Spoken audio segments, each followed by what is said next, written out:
Hey, everybody, and welcome back to the Buffalo Giants podcast. Podcast. We did it. That one was perfect. All right, everybody, welcome back. This is our week 15 recap.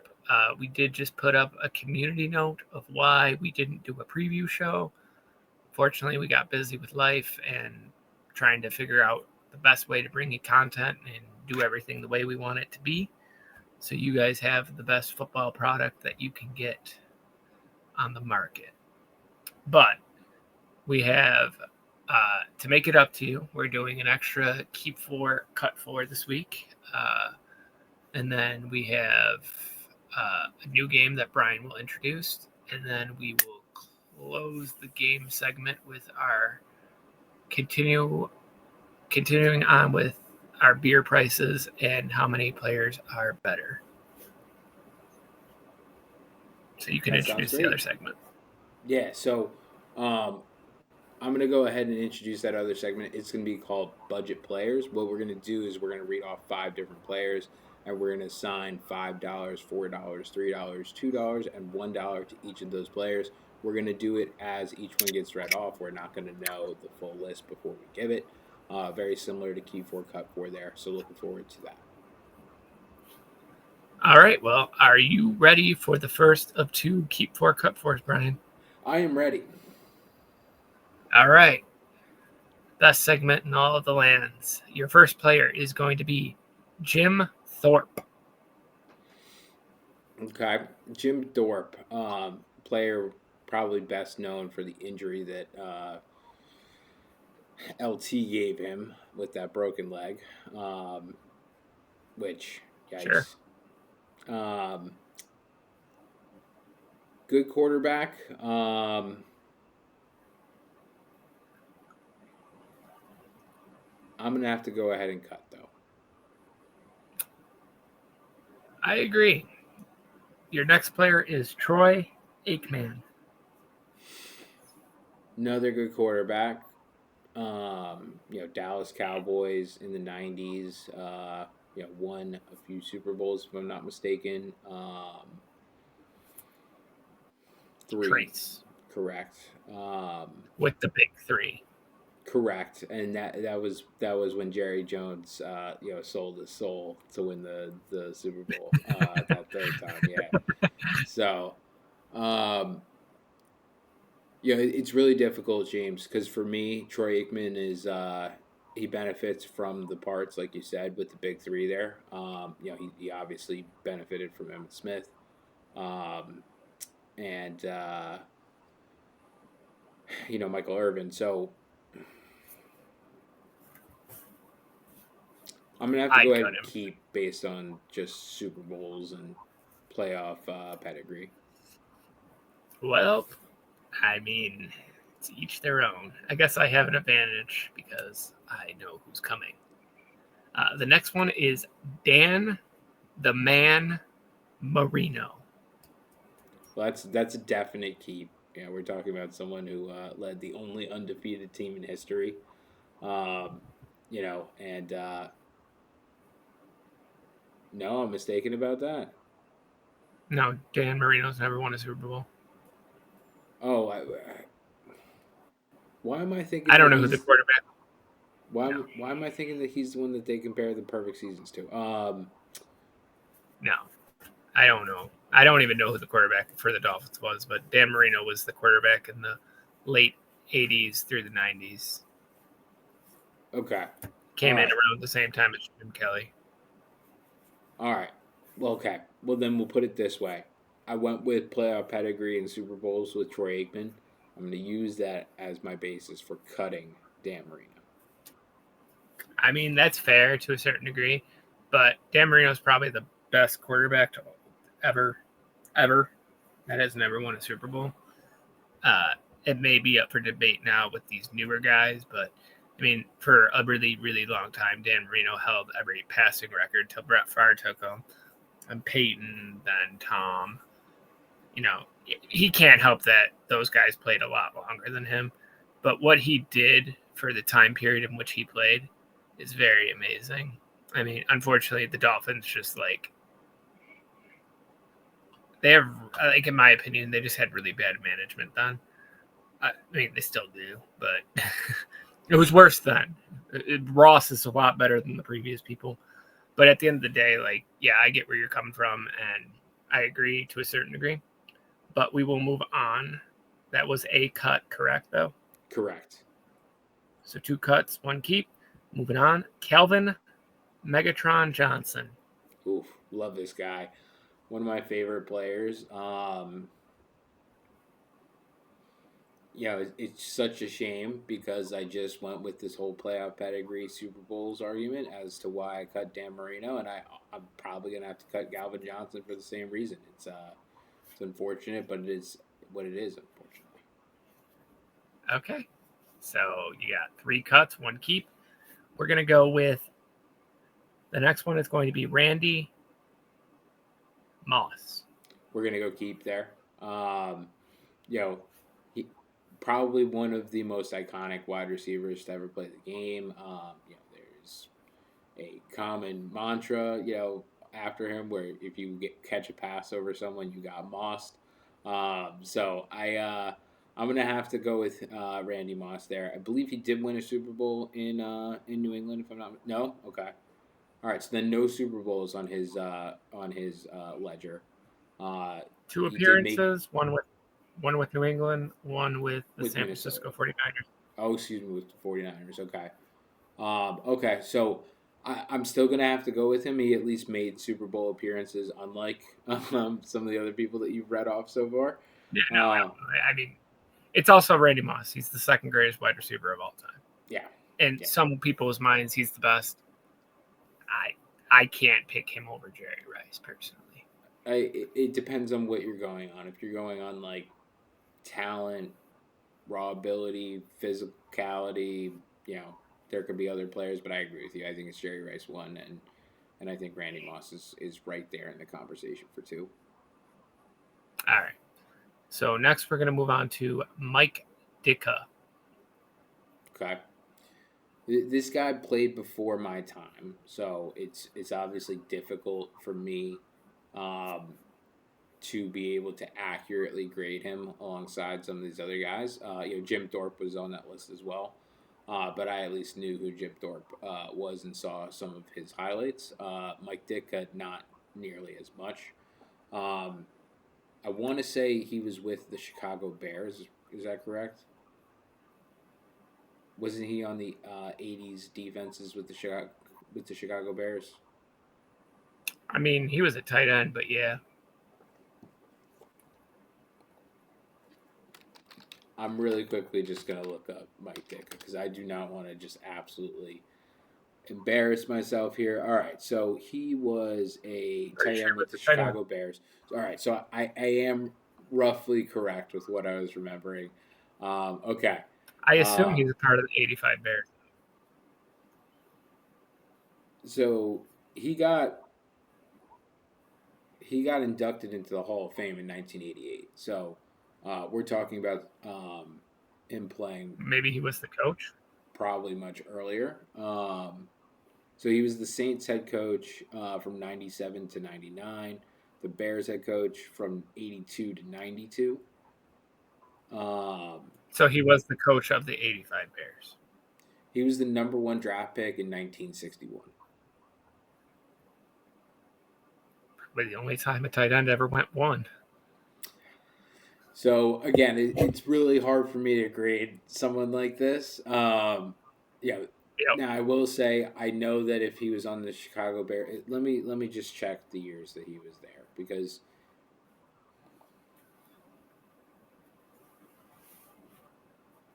Okay, I'm gonna keep him. I'm gonna keep him, and there's one big reason for it.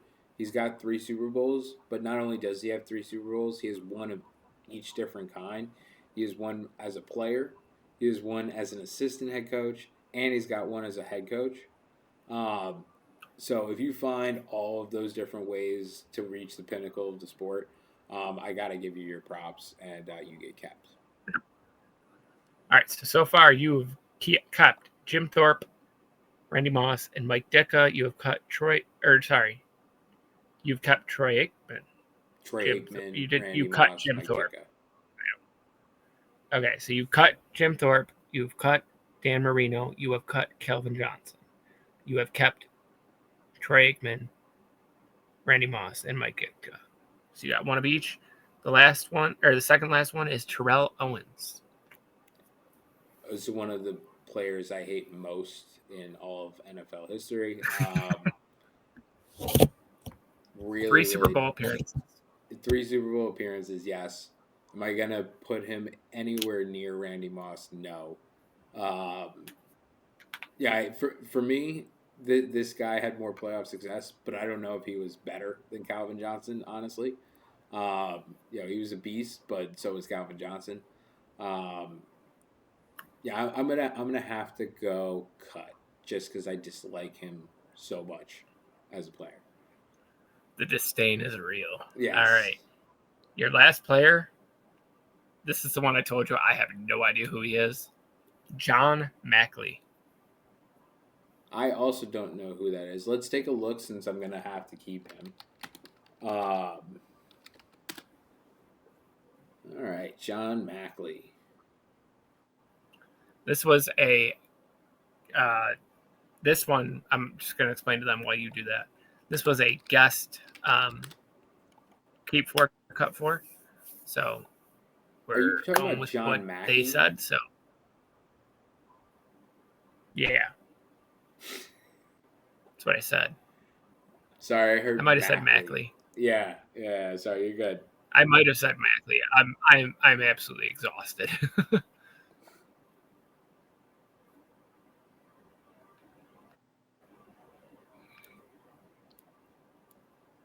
Is this the first black football player in college? Is that who this is? Possibly. He was born in 1941. Well, you're keeping him either way. Let's see.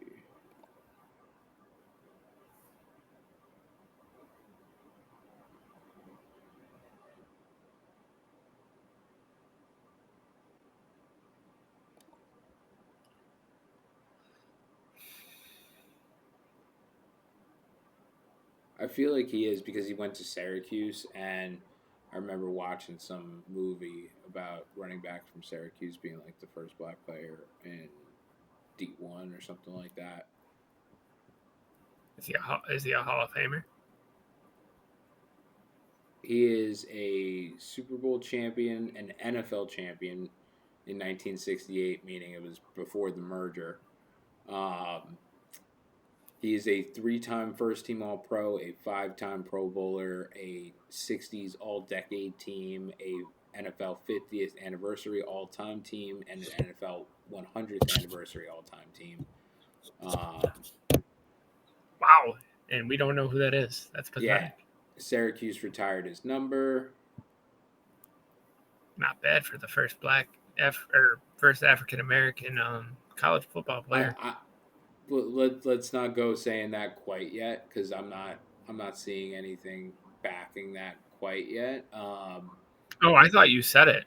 No, I've seen a movie with a running back from Syracuse being like the first black player or whatever, but I'm not seeing 100% that that's him. Okay, we will not claim that. Let's just. So he was inducted into the Hall of Fame in 1992. The second tight end ever inducted, probably behind Ditka. Wow. Well, then I think you did good. He also created the 88 plan, which is the NFLPA's one of the NFLPA's programs to support ex-players who required living assistance later on in life. So I'm very happy that I kept this guy. He sounds like a stand-up person. Seems like a good player. Yep. Way to go, buddy. All right. Well, moving on to the second of the Keep Four Cut Fours. This one is going to be the hardest Keep Four Cut Four of all time. every player here is a GOAT. Okay. There is not just one position. There is wide receivers. There are running backs. There are running backs, wide receivers, and quarterbacks, Okay. and a tight end. And it's okay. Okay. Everyone is a Hall of Famer and within top 3 of their position of all time. Okay. All right, I'm ready. Best of them. The first one is Jerry Rice. Okay. I'm gonna have to keep Jerry Rice. This is we were just talking about this in the last Key 4 Cut 4. Probably the best wide receiver of all time. Given everything you just told me, I'm looking for ones at the wide receiver, running back, QB, and tight end position. And this certainly is the wide receiver one for me. So I'm going to go ahead and keep. All right, moving on. We have LT all day, LaDainian Tomlinson. I'm going to have to cut LT. Really, really good running back. Yeah, I believe he had the record for the most amount of rushing touchdowns in a season for quite a while. I want to say in the neighborhood of 15-ish Still years. does. Still does. Okay. All right. He also has the most total touchdowns of a skill position player in one season at 29. What really sandbags him is the lack of playoff success that he had there with the Chargers. And that, I think, for me, is going to like very, very much distinguish him from everyone else in this list. Everyone else in this list is a GOAT and has been in the Hall of Fame and stuff like that, or is on track to do so. There's certainly going to be some Super Bowl winners and some Super Bowl MVPs potentially in this list. So I'm going to have to cut. I wouldn't. Okay, I wouldn't worry too much about Super Bowl rings. There is probably only 3 players on this list that have Super Bowl rings. Well, that means I get to pick one to keep that doesn't, and it won't be LT. Your next one is Randy Moss. Yeah, this is a tough one. I'm gonna have to go ahead and cut him. Yeah, I kept him in the last one, so I could feel a little bit better about cutting him in this one. Yeah, when I made my list, that list wasn't made yet, but I wasn't gonna change it yet, or at that point. The next one you have is Tony G. Gonzalez. Okay, Tony Gonzalez. Third best tight end of all time.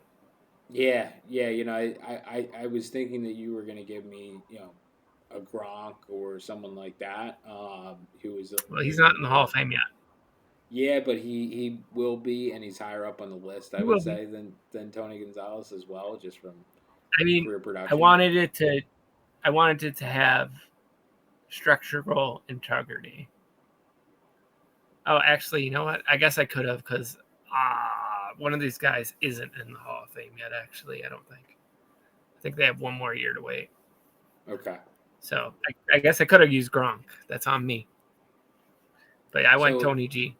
So I'm in this predicament of where do I pick Tony G because he's the one tight end on this list because that was the strategy going in, or do I cut him because I imagine you're going to say someone who is more valuable, probably 2 quarterbacks, something like that on the end of this list. It certainly makes the LT cut a little bit more questionable now that I'm hearing the tight end that you gave me. Because he may be the one that I would have elected to keep if I'd known the whole list. But I'm going to have to go ahead and cut him. All right. So far, you've only kept Jerry Rice. You have cut Randy, LaDainian Tomlinson, and Tony G. The next person on your list is Barry Sanders. Keep. Unless you're going to give me, Jim Brown on here. He's probably the best running back that is on this list, so I'm going to go ahead and keep. You are possibly safe. Possibly. Maybe. We'll see. The next person on the list is Calvin Johnson. Wow. Wow, we're really doubling up. Are you sure that there was a guest keep work up for and not just an alter I like swear. I swear. an alter ego or something like that? No.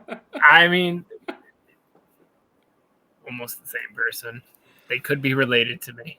All right. Well, we're gonna go ahead and mm, This is your last cut if you cut him. yeah, and that does make me nervous, but I believe this is the guy who has to wait that you were mentioning.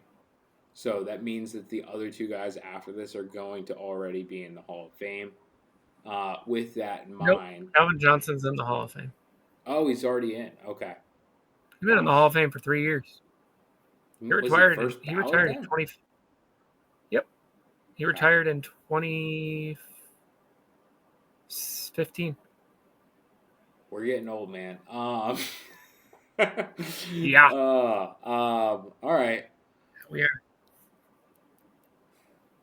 All right. Well, then let's put it this way. I at least know that it's one Hall of Famer and one guy who's like a shoe in for the Hall of Fame. Just has to wait. So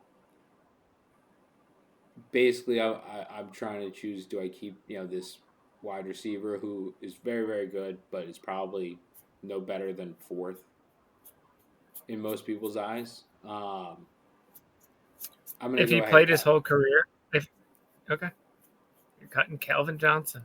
Yep. All right, well, you win again. Thomas Edward Brady. We we had to leave the spot open. We knew the goat was probably in here somewhere, and lo and Yep. behold, there he is. Well, we tried to trip you up at the very end. The last one is Peyton. I don't know your middle name. Manning. The Sheriff Manning. Yeah, well, uh, that's his nickname. yeah. Well, I can't be mad that I'm keeping him. And certainly looking back on it, I would have kept Peyton Manning over an LT. Yep. So that does. I'm not mad about that. As sad as that was, having to cut players that good. Yeah, I mean, I think you literally got 100% score on this one. I tried so hard to trip you up. I'll just have to try again next week. Well, actually, it'll be your turn to try and trip me up. And he knows how to touch my buttons better than I touch his. Because if I said Eli Manning, he would have cut him. Tell me I'm wrong. I mean, 2 Super Bowl MVPs, so that would have been tough. Um, yeah, maybe. I wouldn't know. I I don't probably know would what have a kept Super him Bowl over Dan tastes like. Marino. Well, that was the other list, so that would have been invalid. But you have a segment to now run, so I'll Yes. pass the baton over to you. Yes. So we're next going to move into budget players. And then again, just to recap this one, if you missed earlier on, we're going to read off 5 players. The other person is going to assign a value to those players. So it's going to be $5 down to $1. You're going to do it as the players get read off, so you don't know the full list ahead of time. And James, are you ready to get this segment started for the first time? Yeah, I'm ready. Very good. All right, so I've got some wide receivers for you here. We're going to start off with Jamar Chase. I mean, it could be $4 because we're going based off this season, correct? This season, it's all players currently playing this season. I'm gonna go $4. I think JSN would be 5. All right. All right. The next one on this list, Rashee Rice. I'm gonna go 3. Okay. All right. The next player, CD Lamb.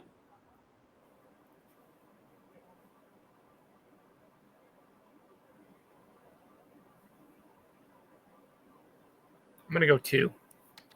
2 on CeeDee Lamb. So just to recap, we have Jamar Chase with 4, Rashee Rice with 3, CeeDee Lamb with 2. All right, so you got I would flip 5. those 2 in retrospect, but You got 5 and 1 left open. The 4th player on this list, Puka Nacua. I'm going 5. He's probably And number 2. that leaves the 5th player on this list, Jackson Smith in Jigba. Well, With a he's going 1. to have to. You don't even need to say it's got a 1 next to it. So You know what? Hey. Where he was drafted in fantasy football, it makes sense. Well, if saying. we were doing a budget based off fantasy draft rankings, you would absolutely be right. However, we are talking about production this season. So, yikes. Jackson Smith and Jigba with 1. I'm pretty sure the people would be pretty happy with me that they only have to spend $1 to get JSN, though. Pretty sure I'm their favorite host right now. They pay me $1, they get JSN. You know, hey, I'll take it. All right, what's the next position I'm doing? Well, that's it. That's it. We were just doing those wide receivers. Oh, we're just doing the one. Okay, I thought we were doing the whole board. No. We'll work our way through it in future segments. Don't worry. We don't need to exhaust it all right now. But I do have one more game for you before we move on to the beer prices. We're going to do how many players are better. This is the segment where one of us comes up with a player, and then we go back and forth trying to come up with how many players we think are better than that player. We just spit out a number, and if the other thinks that they can't name any more players, they will say that they can't. And at that point, the person who said the number last will then have to read out as many players as they can to try and get above or to that number. So this week, we are going to be doing a running back. We're going to be doing Travion Henderson.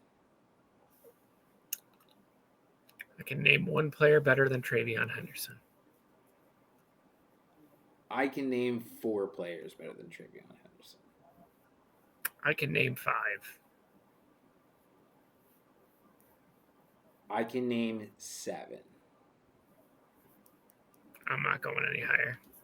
All right. We're going to go Christian McCaffrey. Well, no. You still can do numbers. You can still do numbers. I just want to make sure you get the segment. I know you can name more than 7. Fine. I can name 8. I can name 10. I can name 11. Name 11. Fudge nuggets. Okay. All right. One of these days, you're gonna be a man and do the damn thing. Josh Allen. It's no. James Cook.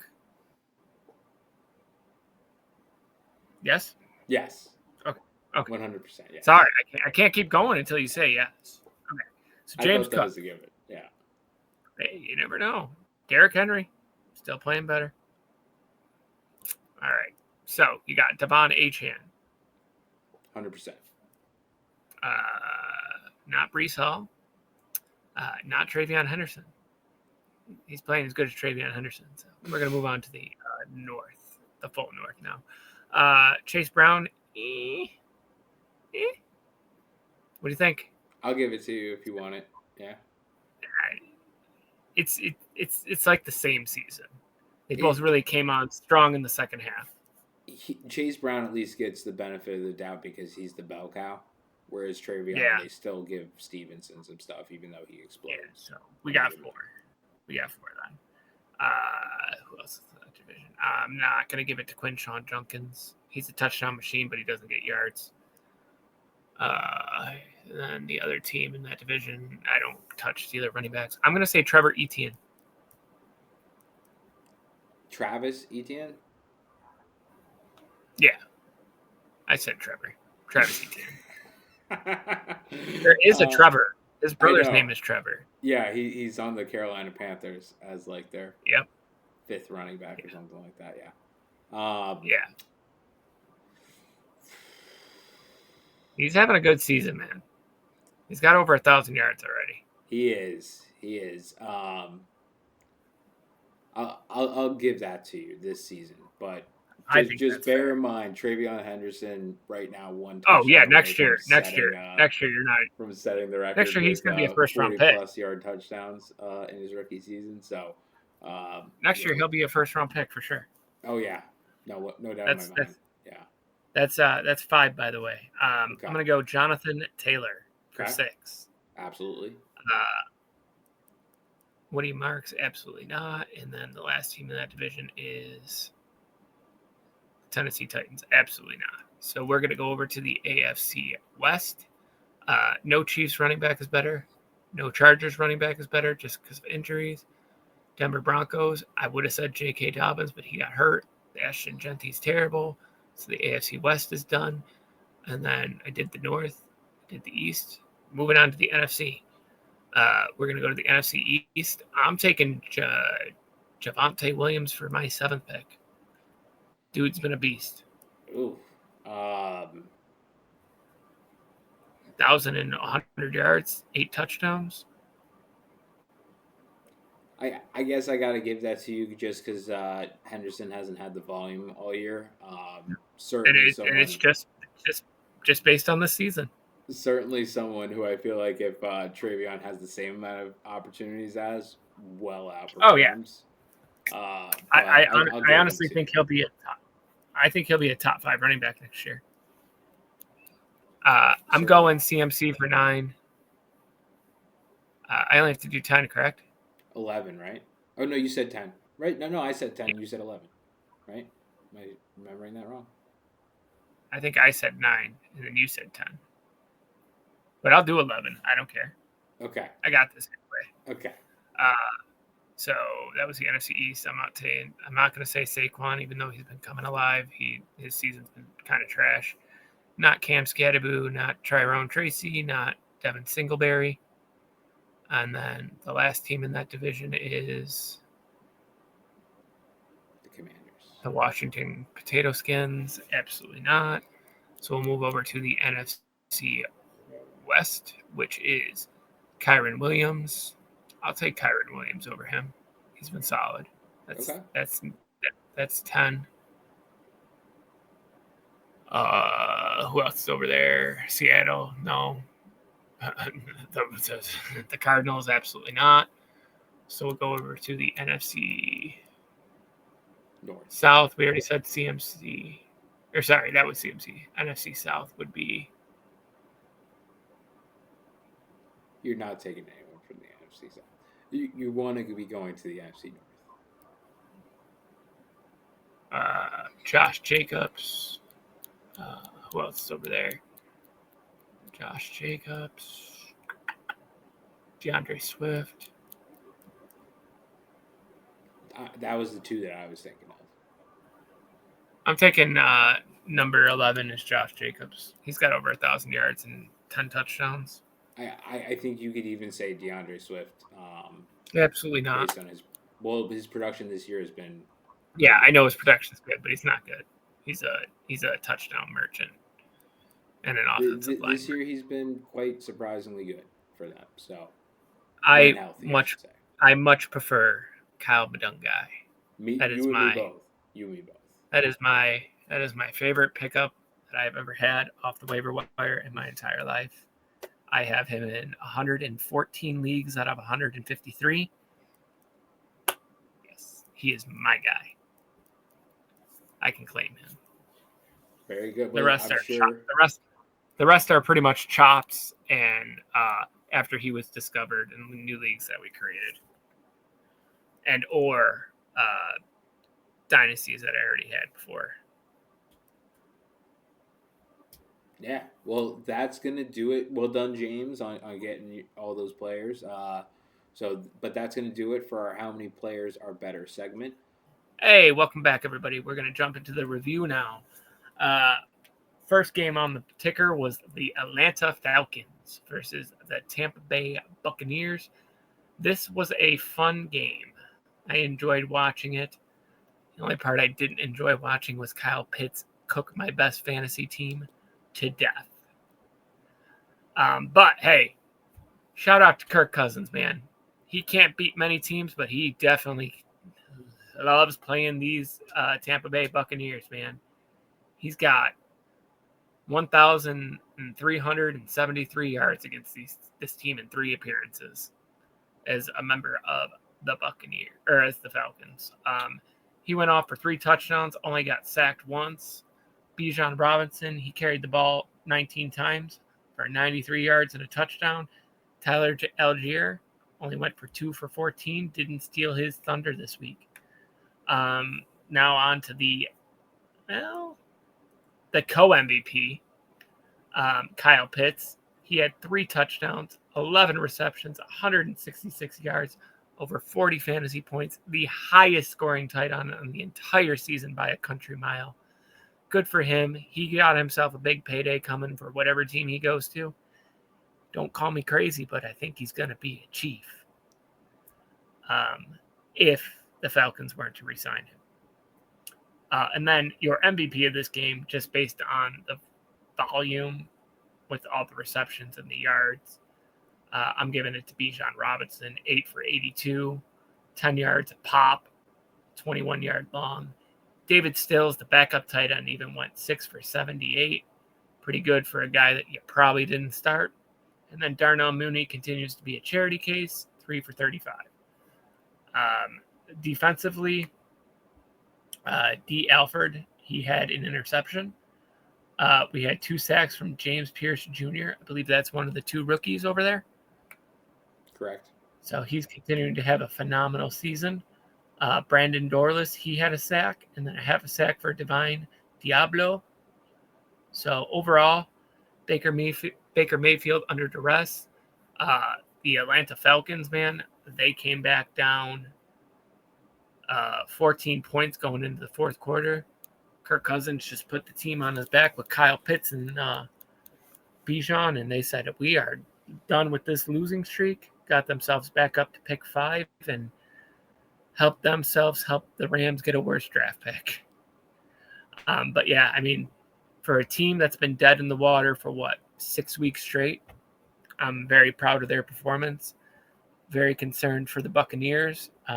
Luckily for them, Carolina Panthers lost. I'll pass it on to you to talk about these Tampa Bay Bucs and their deficiencies.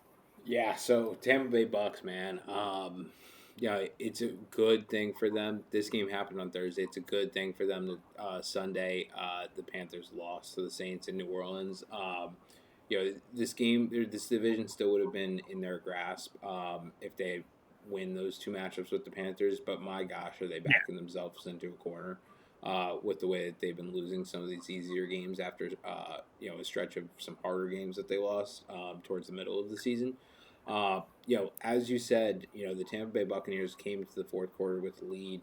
They allowed the Atlanta Falcons to score the last 15 points of this game, resulting in them losing 29-28.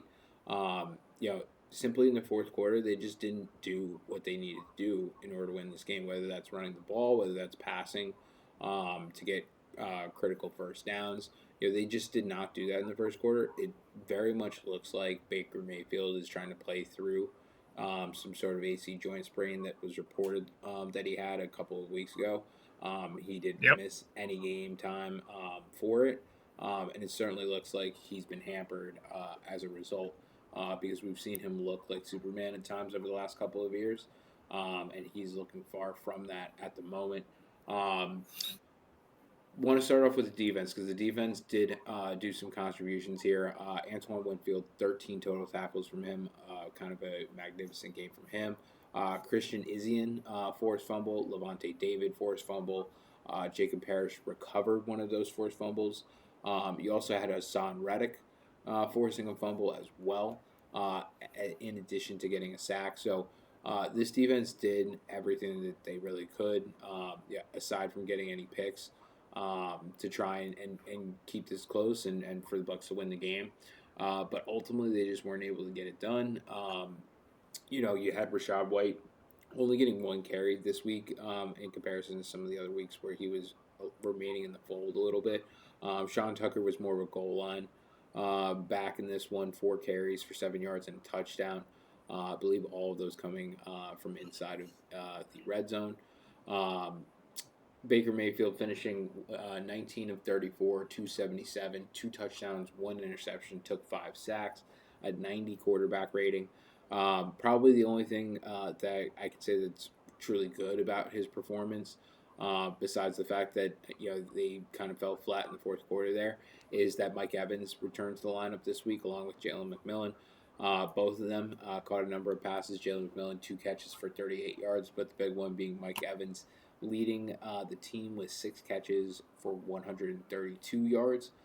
12 targets for Mike Evans, only 7 for Egbuka. So Mike Evans re-enters the lineup and reclaims the wide receiver 1 position immediately. I don't know if that's a signal of how healthy Egbuka may or may not be as well, but something to note there. Chris Godwin still remaining in the fold, 4 catches, 20 yards, and a touchdown, so kind of saving his day with that touchdown if you were starting him in fantasy. Bucky Irving, kind of an underwhelming day from him, 16 carries for 60 yards, under 4 yards a carry there on the efficiency, and then adding 1 catch for 11 yards as well. So a sub 10-point performance from Bucky Irving this week in fantasy. So really difficult all around for this team. Didn't really do what needed on the fantasy stat sheet. Again, they really kind of fell flat in the fourth quarter there on both sides of the ball, allowing the Falcons to pretty much take this game from them in front of their home fans in a game that they didn't know that they needed or not at that point. They kind of got lucky that they end up not needing it. But I hope for the Bucs' sake that they're able to figure their stuff out. They should be winning this division, but the way that they've been playing the last few weeks, I can't be confident that they're going to go in and beat the Panthers 1 of 2 times and win that game in between, or beat the Panthers twice at this point. It's just they're not consistent enough. They put points on the board in every quarter, but again, they have this lead and they give it up at home against a team that really doesn't have anything to play for. As James mentioned, their first round pick is the Rams pick this year, so it's not even like they're, if they win the game, they're getting a better pick that's going to be on their team, or losing the game that they're going to be getting a better pick that they'll get to use. So it's just a lot of questions. Todd Bowles had a very passionate speech after the game. But really they just got to play better. I don't know if it's guys that need to get healthier that makes the difference for them, but they've got all of their weapons now at this point. They have everything that they need to go and win that division, and they just need to go out and do it. Yeah, I agree. And the thing is that annoys me the most out of this game is that if you just ran the ball, the Falcons wouldn't have had enough time to win. Like, it's not like you don't have running backs that are good. You have one a very good running back. You have a above average running back, and then you have whatever Rashad White is. He is confusing. He's good sometimes, he's bad sometimes, but it's just it almost felt like, obviously not to this degree, it almost felt like the 28-3 game where it's like if you just get a couple first downs, you win that game for the Patriots and them. Obviously not the same stakes, but the same premise. Just run the ball. Like I question what they're doing just based on like you have a good head coach, you have a very good offensive coordinator since he took over for Liam Cohen, and he called very good games this entire season until this dead point. And I also agree that I think Baker's hurting. I think he's got the same ideas when he was in Cleveland. He's playing just to play because he wants to be out there. That's the kind of person he is. He doesn't want to let the team down. And, it's not like they have a backup quarterback that's going to be able to do even what he does hurt. But save the body for the playoffs. I mean, The unfortunate news for you is that you play the Panthers on the week where they win games, and then you don't play them, and then you play them again when the Panthers win a game, because they're every other week. So I'm a little nervous for the Buccaneers based on just the way it's been going, but we'll see. We'll definitely see. But if you don't mind, I know we usually do the same teams home and away, but I have a very passionate thing that I want to talk about with the Bengals. Sure. So if you don't mind doing the Ravens, that would be great. I'm going to be a little ranty. Yeah, no, I will certainly take the Ravens. So the Ravens get back on track. They get a 24 to nothing shutout of the Cincinnati Bengals on the road. So they went into Cincinnati and beat them in front of their home fans to a 24 nothing shutout. Um, you had a pick six in this one from the defense in the fourth quarter. Kyle Van Noy getting the interception and lateraling it to Gilman, who went in for the touchdown.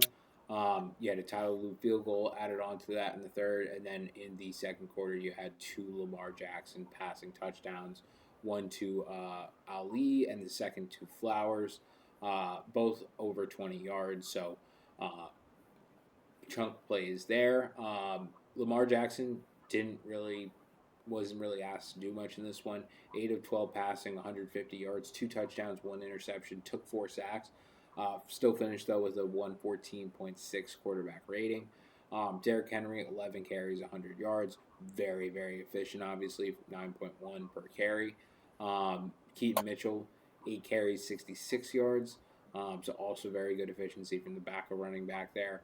And then Lamar Jackson added two scrambles for 26 yards. Um, Zay Flowers, 3 catches, 68 yards, and a touchdown. So decent fantasy day from him. That's what you hope for really when you have him, unless you're going to get a splash day like in week one of the season. But pretty modest day all around. Other than that, DeAndre Hopkins 1 catch, 32 yards. Rasheen Ali, like we said, with the one touchdown, 2 catches, 32 yards. Mark Andrews 2 catches, 18 yards.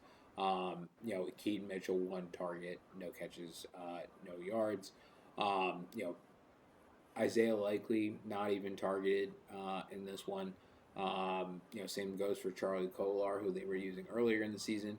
Guys like Devontae Walker as well, nowhere to be found. So, um, really this just spells that the the Ravens didn't have to do very much in this game to win offensively. They got the 2 drives that they needed in the second quarter, and they basically ran the ball out from there. They really didn't have very many plays on offense at all. Like we said, 12 passing attempts, and then you add an additional uh, 24 rushing attempts onto that for a total of 36 offensive plays in this game.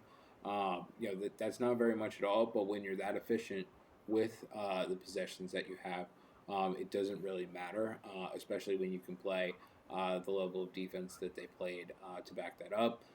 Speaking of that defense, Roquan Smith, an all pro, 14 total tackles in this one. John Jenkins adding a forced fumble. You have interceptions from Marlon Humphrey and Kyle Van Noy, as we previously stated. Um, and you had a sack from Travis Jones, Mike Green, and Tavius Robinson. So the defense really doing a lot in this one to affect the game, affect Joe Burrow. No T. Higgins in this one, so they were able to effectively clamp down on Jamar Chase for the most part. Still a lot of catches and a lot of yards from Jamar Chase, but no scores. No chunk plays really from him. No getting beat over the top, which is a big thing for the Ravens at the moment. The Ravens' defense have been quite suspect of late. So this is a really, really big performance for them and for Lamar Jackson to get both of those pieces back on track. If both of those pieces are working, the Ravens certainly could win that division and do some damage in the playoffs. So um, good on the Ravens for going into Cincinnati, a division opponent, and stomping them out. This effectively ended the Bengals' postseason hopes as well. It was a massive game for the Ravens. And critical given the Steelers win on Monday night. All right. Well, I'm going to go in on Joe Burrow because I'm getting just about as sick as possible of him. You know, this clown, he's a clown to me at this point. I really want to like Joe Burrow, but every season it's, I got to dye my hair. I got to be different. I got to do this. I got to dress like Ellen DeGeneres for the season. Like, stop it with the gimmicks. Get your head out of your ass. 2 weeks ago, you played like one of the best quarterbacks in the entire world against the Buffalo Bills. The previous week, you played on Thanksgiving. You're crying tears on the field, so passionate, so pumped up, so awesome, so ready to go. You're going to get the Bengals in the playoffs. You're going to do everything. You're so happy to be here with your team. You love them. 2 weeks later, you're broken again.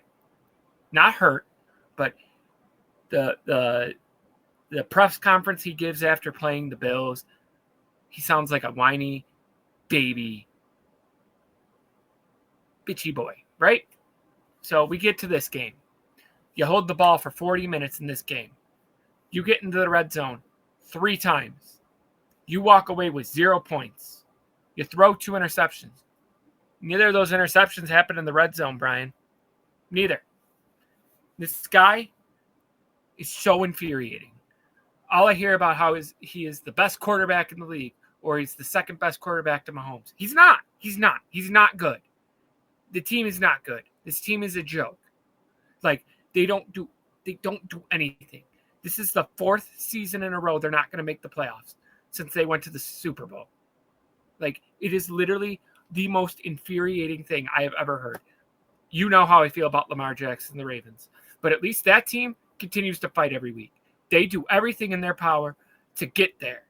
This team's a joke. They don't do anything to help themselves.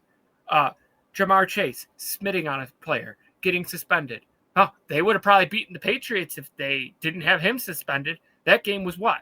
20-20 with a minute to go, and they lose the game. It's like there's no passion there. Zach Taylor, he's got to go. He's a joke. He is probably the worst head coach in the league of a team that's ever gone to a Super Bowl. He literally makes so many coaches look good to me. Like, I'd rather have Todd Bowles than Zach Taylor. It's not him. It was Joe Burrow, in my opinion, but at this point, I don't even know who he is anymore. He's a shell of himself. He pisses me off, man. Like, I have had it with the Bengals. I am sick of their fans. I am sick of them. I am sick of this team. Like, he either needs to retire or stop being an emo boy, because that is not a professional football player the way he acts. He acts like a whiny brat, and I've had it. Like, I'm done. I am done with that. Like, if I was a professional football player and I was as talented and as amazing as he is or has shown, I wouldn't be out there crying. I'd be out there busting my butt like Lamar, Patrick, Tua. I don't care. All those other quarterbacks, they at least show heart. And Tua's not a good quarterback, but he's out there. He's never once quit on his team. That guy has quit on his team 2 seasons in a row. I've had it. Like, I'm done. I don't even want to cover them anymore, other than when we have to for their games. Like, I have had this building up for the last 2 weeks, and this week, with that press conference after the game, no, you're not. Like, he's pretending to care at this point. He does not care. There is no passion for this game in his bones, or it's because he's on the Bengals. Like, you either need to get yourself out of town, be a diva and do it, or lock in, get your head out of your ass, and have the best offseason of your life and be the superstar quarterback you're supposed to be. Or, in my opinion, you're no longer top 5. Like, oh, you had an amazing year last year, but what did it get you? Nothing. You didn't make the playoffs. You lost to the Patriots week 1 a year ago when they were the second worst team in the league. You followed that up by losing to Oakland, and then you lost to the Kansas City Chiefs. That one's the only respectable loss there. you rattle off 6 out of 9, and then you choke. You choke in the last game of the season to miss the playoffs. Like, what am I crazy? Am I crazy? I just feel like we're going in the same circle. Am I crazy? I think the problems over in Cincinnati are much larger than Joe Burrow. Granted, I do think Joe Burrow is a large part of the problems over there. I I don't necessarily think that his attitude is the biggest thing. I think his influence within the organization and who they decide to sign is a big problem. I fully believe the reason why they have T. Higgins and Jamar Chase right now is because he wants them there. I fully believe that Trey Hendrickson being there is because Joe Burrow wants them there. And He's not and doing nothing either. He's been hurt. What? and He as a was hurt for 6 result, games. of trying to keep all of those guys, they have way too much money tied up in those individual players and very little allocated to the rest of the team. And so, their defense this season, I think, is a perfect example of this. It's one of the worst defenses there ever has been, frankly. Yeah, Um, but you drafted 6 rookies, and you got one quality dude. The rest are bums, and you spent it's all your draft capital. that's a product of GM and Zach Taylor, as you were just saying, Yeah, right? Like, so, but and Zach Taylor, this you team has fired. gotten worse with Zach Taylor. Like you said, he led them to a Super Bowl, and it's been a myriad of seasons of missing the playoffs since. It wasn't even him though. It wasn't even him. That's true. You're right. Yeah. If you look back at it, it was Lou Amarulo, and they fired him last year. Yes, the defense was not great last year, but the defense was probably 60 to 75% better last year than it was this year. It was barely even. I don't even think you could call it a competitive defense this year. You know, That's the they guy who should get have been run the head over coach. constantly. Like, and it's just it's absolutely infuriating at the end of the day, because they're supposed to be this amazing team, and they just do nothing. Yes, Joe Burrow was dead 60-75% of the season, but last year he was healthy the whole season. Same result. Season before, he got hurt pretty deep into the season. It wasn't like he missed. It's not like he didn't play it 70% of the season. Jake Browning played very good to finish the season out. Besides the last game of the season, it's incompetence in ownership, the GM, the coach, the quarterback trying to be the GM, and the lack of effort on defense. You can't tell me that there isn't a coach that could coach that defense better. You got rid of the one good guy you had in Lou Amarulo. I He's will the only say, person that ever completely shut down Patrick Mahomes in the playoffs. I do take your point about kind of like the punky attitude that Joe Burrow has Yeah, been having lately. Yeah, he's a leader of but this that isn't the football first team. time we've seen it either. He's a leader of that football team. Yeah. And when you look at good playoff bound football teams or dynasty football teams, their leaders do things the right way. They lead by example. Um, and Joe Burrow, as you said, if he was working hard, doing the stuff that should be getting done, something tells me this team doesn't slip to 4-10. Something tells me the defense plays a little bit harder than they did this season, and or I should say have to this point in the season. You know, I there's certainly something to be said about culture, and when the leader of your team is acting punkish, then that certainly is going to deteriorate any culture that you're trying to create. And obviously sandbags and caps, whatever like the positive, nature or extent that you can create. So, um, to that extent, I think it is poisonous to the team, but I certainly think that he can change that. He's certainly acted right at points in his career. I believe their Super Bowl run was predicated on obviously his execution, but also his ability to be a leader and to be consistent for that team. So, but we haven't seen that same Joe Burrow in a number of seasons now. He has also proved to be much more fragile than you know we could have probably even imagined with him coming out of college. So, Yeah, I mean, all I'll never be mad at him for getting hurt. That's not his fault. That's not his fault. But the way he acts is incredibly selfish. And at the end of the day, you don't see a player like Mahomes doing that. Mahomes would die for his team before he threw anybody ever under the bus. He could blame Travis Kelce for half the losses this season, but he doesn't. He takes accountability. He doesn't blame his coaches. Josh Allen doesn't blame anyone but himself. Every quarterback goes up there at the end of the game, win, lose, or draw, and they think their team, everything is the team. Joe Burrow, he'll throw anybody under the bus right now, and it's absolutely atrocious. His crybaby attitude. I'm Batman. Ooh, cool. Yeah. No, Batman doesn't get knocked on his ass 80% of the games in his career. You know, you had one good Super Bowl run. You ain't done shit since. Oh, he should have been MVP last year. You didn't even make the playoffs. Yeah, you did the best out of any quarterback, but you didn't lead your team. And you know what? I'll say one other thing. This isn't Josh Allen bias. This isn't Patrick Mahomes bias. But they die and they get hurt. Their entire team does nothing. I'm sorry. You know, you have to be there.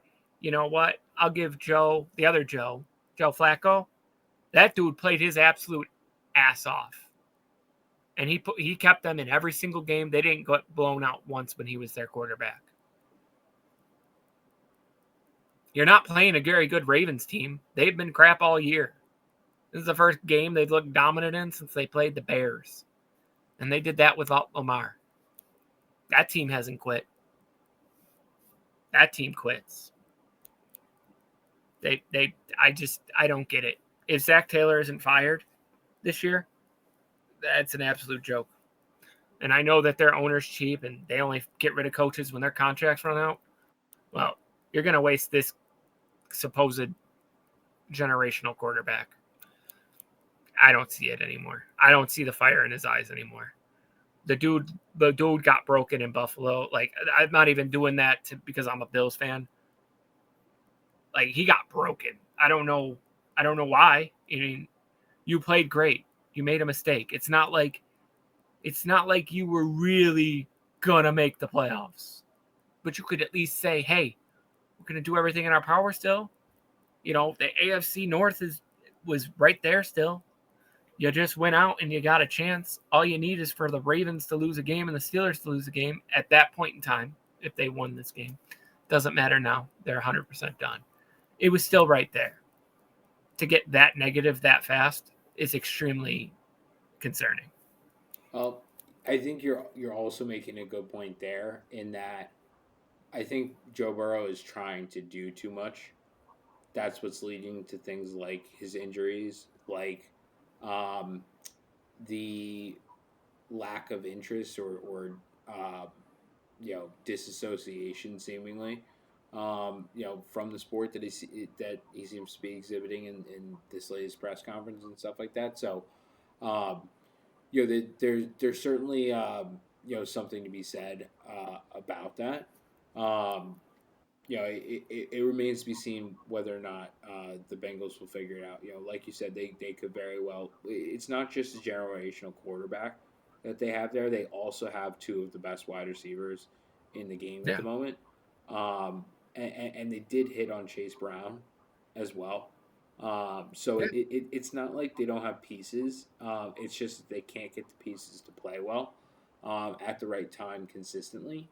I mean, if you really think about it, as good as Mike Gesicki is not a bad tight end either. And they have Noah Fant. He's a former first round pick. I mean, I know he hasn't gone as everyone thought he was going to go, but I mean, you got Joe Burrow slinging you the rock.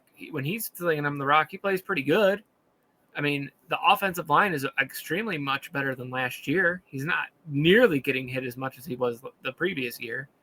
I mean, they've only given up 38 sacks as an offensive line. That's really not that bad for the entire season. It's not like the previous year where they gave up 68 and above 60. I can't remember the exact number, but it was a very high number. Like, the offense is pretty much one of the best in the league when he's there, or is supposed to be. I mean, all I know is that if you were to put Patrick Mahomes on his team, even with that defense, he's probably going to the AFC Championship game every year. He's done it before with a bad defense, almost just as bad in Kansas City. His first couple seasons, he didn't have much of a defense. And he had the amazing offense like him. I want to end it off, before too much longer, but you're also making a good point with that. What you're saying with that, actually saying it, is that Joe Burrow is an elite quarterback that has all of the pieces around him on the offense. That's not something that we see elite quarterbacks getting paired with a lot. Normally, You're seeing the elite quarterbacks getting paired with the better defense to try and have the best chance of winning in the postseason. And the Bengals do the opposite.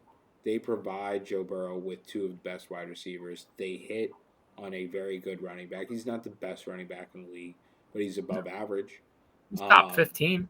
Yeah, and so for him to have all of that and to be punky and whatnot is just truly ridiculous, because if he and the organization really cared about winning, he would be trying to win with even worse wide receivers, like much worse wide receivers. Look at what Josh Allen plays with. Look what Lamar Jackson plays with an average running back, and all of the lack of talent that divide would mean. All of that would be put back into the defense to try and make it as competitive as of a team as possible. So for him to have all of the Rolls Royces and stuff like that, and to still be unhappy and to act in this manner is just it's not a good look. No, it's not. And like, Patrick Mahomes would kill to have an offensive like that. Josh Allen would kill to have an offensive like that. Josh Allen's had one elite wide receiver in his entire life. Lamar Jackson, he's never had an elite wide receiver. The best receiver he's ever had is either Hollywood Brown or Zay Flowers, and I don't think either of us are in a rush to get a player like that. I would argue DeAndre Hopkins is probably the best wide receiver. Well, yes, but he's getting DeAndre Hopkins in his age 34 season. It's not like that's he's getting exactly what I mean, right? Is that he's not getting Houston Texans beyond DeAndre? Yeah, like I don't like Lamar Jackson or the Ravens, but I'm gonna sit here and respect him. The dude has really had not much for wide receivers. He's taken hand-me-downs from many teams. I mean, but he does that so that they can have Roquan Smith. Yeah, exactly. Humphrey and he's Kyle not Hamilton, a selfish person, and all of those guys on the other side of the ball, right? Like, absolutely. Like, I feel like this should be a team that's in the Super Bowl every year, no matter how bad the defense is, because this team can put up 40-plus points every week. Jamar Chase is having a bad game. You got T. Higgins. Chase Brown can't run the ball. Okay, let's run the ball with the wide receivers. They can do it. You got two tight ends that are in the upper echelon compared to half the tight ends that you don't even want to start in fantasy football, let alone be your starting tight end. The Pittsburgh Steelers have three tight ends that are that's not a bad offense. It's just got a very old-fashioned coach. A lot of these teams have some coaching issues and attitude issues at the end of the day. The AFC North should really be the Ravens to have, and it's not, but they got a dumbass coach too at this point. I'm sorry. I had to get this out because I wanted to rip into him the previous week after I saw this, but we didn't do a preview show. So, yeah, I mean, if he's gonna retire, just retire. If you're gonna stay playing, and you're gonna start having fun again, get to work. And if the report that I saw that they're gonna sit him for the rest of the season is true, I'm done. Done. That's a joke at that point. You're not hurt. Play. Yeah, I think it goes back to what we were talking about with him maybe trying to do too much. Maybe even rushing him back from that turf toe injury potentially. Maybe even if that's in play or not. I don't know if we'll find out until the end of the season. Like you said, they were at their best when he was having fun playing and when he took things seriously, but maybe didn't think of himself as a superhero. And Yeah. that's where they need to get back to. Maybe they're gonna give him that time to hopefully try and get that message through to him. Yeah. Uh, we're gonna take a quick break and then we'll jump into Raiders and Eagles. Can't wait to talk about the Raiders. Kenny So Kitten much fun. Mittens. Yeah. Ah, All right, how you doing, sorry, buddy? Brian. I was about to cut after this one anyway, and ask you if you wanted to film the rest tomorrow.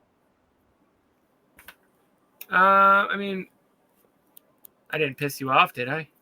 No, how could you Oh, have pissed okay. me off?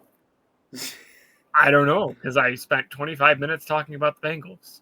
No, you're totally fine. And I went in on the Bengals with you there Yeah, because like I think that was probably our best segment ever because we didn't care what people think. Like we're giving our honest feedback.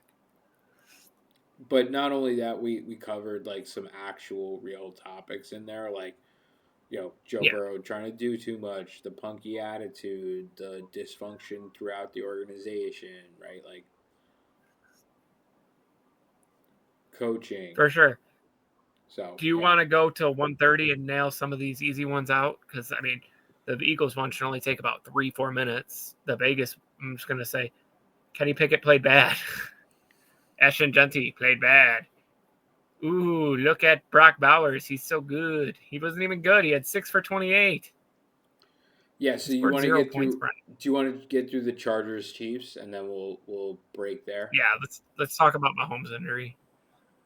Uh, yeah, I mean, whew, I actually like. I don't hate Patrick Mahomes. I don't even hate the Chiefs. I just hate losing to them in the playoffs. I hate Like his the league's wife, better. and I hate his brother. Who's his Have you brother? seen who they are in their Is that the antics? guy that is that the TikTok guy? I don't know. Is it I don't. I'm not on TikTok. is that the kid that danced like did a dance on Sean Taylor's uh like when they retired his number or whatever, or made a statue for him? Is his name Jackson? It's yes. Okay, yeah, I don't like him. I don't hate the wife. She's irrelevant to me. I don't pay attention to the So wife's I football. hate her because she poured like a bottle of champagne out of like the box onto the people in the first tier in the Chief Stadium Oh, 2 years back. really? Yeah. Oh, I guess I missed that. Was It that in the playoffs? was during the regular season. Oh, Jesus. Probably It was wasn't just paying a attention prime that time game. game. Yeah, it was like a Monday night game. Oh, yeah. I didn't watch a lot of Monday Night Football a couple of years ago because, my marriage was good. I know how that goes. Yeah. Yeah. So, but no, she sounds like she's a horrible person. She's uh she's a special type of awful. Yeah. Yeah. I totally forgot about the brother. He's not even around anymore. Oh, he's around. Is he? Yeah. I haven't seen him on TV. I only see I Taylor on TV. yeah. I don't think he's allowed in the box anymore. I don't think he's allowed to come to the games. Oh, really? Yeah, so like I think they banned originally him and his wife. like him and Mahomes' wife, and they No pulled shit. the Mahomes' wife one. Yeah, yeah. But I think he's still banned from Yeah, it you because can't not have his wife there. yeah, because he's also like I don't really care about this, but he's a gay guy, and so he apparently like was like going up to people and saying some provocative stuff and stuff like that in the Oh, stadium and so stuff he's a like piece that. of So shit. yeah, so I see. Yeah, I don't pay attention to that shit. I don't care. Like the only celebrity I care about is Haley Seinfeld, and that's just because that's my quarterback's wife. I wouldn't give two shits about her if it wasn't for him. I didn't I even know see. who she was until my wife was like, "Oh my gosh, they're getting married." Yeah, I was just like, the only reason I even knew who she was, I thought she was like a 16-year-old kid, dude. I was like, what is Josh Allen doing? Why is he dating the girl from the the Marvel Cinematic Universe? Why is he dating her? She's a child. And then she's like 28 years old. I'm like, oh, okay. Well, never mind, dude. My bad. I All was right, well, really concerned for a minute. well, let's But hop yeah, back let's get into into the this so that we can wrap this up and get some sleep. yeah. Feel free So to go ahead and start whenever you're ready. 3, 2, 1. Okay. So moving on to the Las Vegas Raiders and the Philadelphia Eagles. I saw a funny post by the Raiders before this game. They said it was going to be a statement game. Uh, well, it was a statement. Apparently, Geno Smith isn't the worst quarterback in the league. It may be Super Bowl winner Kenny Pickett, uh, 15 for 25, sacked 4 times, 64 yards, and 1 interception. Ashton Genty ran the ball for 9 carries for 35 yards.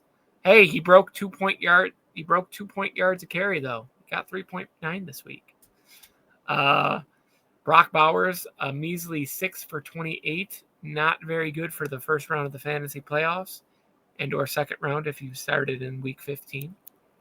Tyler Lockett, 2 receptions for 10 yards and a punch in the mouth. Um, Ashton Genty went 4 for 7. I'm not covering Raheem Mostert. The defense had 0 sacks, 0 interceptions, 0 tackles for loss, 0 forced fumbles, 0 fumble recoveries. Um, the one player that did good defensively, though, I will give Devin White his flowers as always. He got 16 tackles in this game, 9 solo, 7 assisted. So he got you some fantasy points. Other than that, the Raiders are an absolute tire fire. I really think Pete Carroll could be one and done. Just say, this isn't even worth my time. I don't think he'll be fired. I think he'll walk away. Oh, or they'll just be like, hey, go sit in the suite and pretend to be important. Absolute nightmare for him. Doesn't tarnish his legacy. He's still a Super Bowl champion, uh, 2 Super Bowl appearances. I think he's got a ring as an assistant coach, too. One of the greatest college football coaches of all time as well. So truly a master of his craft. Unfortunately, he was gifted a shitty situation. Um, you can't do much in the NFL without an offensive line. They got good players on the offense. They just don't have enough time to get the ball out. I mean, Geno Smith's on his butt in a second each time. Like Kenny Pickett suffered the same fate. I mean, uh, they should be much more improved after this season. Draft some offensive linemen and figure it out. The only thing I could see them doing other than offensive line is maybe grabbing somebody for a wide receiver 2. Um, or sorry, let me rephrase that. A wide receiver 1. They have a bunch of 2s and 3s currently. Get a wide receiver 1, and they could be rolling. I really wish they got to keep Jacoby Myers because I feel like he's good enough to be a number 1 wide receiver in my point of view. But I'm gonna hand the rock over to you, and you take care of the Eagles and knock this one out, man. Yeah, so I'm actually going to do this one a little bit differently. And, normally I read through the stats of all the players and everything like that. But in a game like this, where the Eagles just dominated the Raiders 31-0, I wanted to kind of paint a picture of the domination by going through some of the team stats here. So total yards, you had 387 for the Eagles. You had 75 for the Raiders. You had passing yards, 204 for the Eagles, 29 for the Raiders. Rushing That's after yards, that. 183 yards for the Eagles, 46 for the Raiders. So, and then yards per play, 5.9 for the Eagles, 1.8 for the Raiders, 27 first downs to 7. I mean, it's just out of control how much better the Eagles are than the Raiders. They obviously showed it in this one. They scored in every quarter. There's really nothing to knock the Eagles about in this one. And my gosh, the Raiders, they need to find some answers. And you mentioned probably cleaning house Oh, is they the also first need a step. quarterback. Yeah, you mentioned cleaning house is probably the first step, but they need someone for the future there for the quarterback position as well. And that offensive line is in shambles at the moment. But getting over to the stats, Jalen Hurts, 12 of 15, didn't have to pass the ball very much. 175 yards, 3 touchdowns, 1 sack, 154.9 quarterback rating.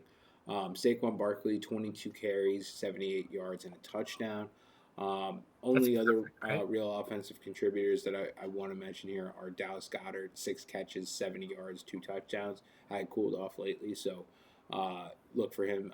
7 targets for Goddard in this one, only 2 for Devontae Smith, only 2 for A.J. Brown. That signals that Goddard may be getting usage again in this offense. Especially if you're looking for a tight end in your fantasy playoffs. Devontae Smith, 2 catches, 50 yards, had a long one of 44 that was encouraging. Jalen Hurts has been missing the deep ball a bunch recently, so to see him connect on one was good. A.J. Brown, 2 catches, 41 yards, and a touchdown, so saving the fantasy day there. Saquon Barkley added another 2 catches for 14 yards on top of his rushing line.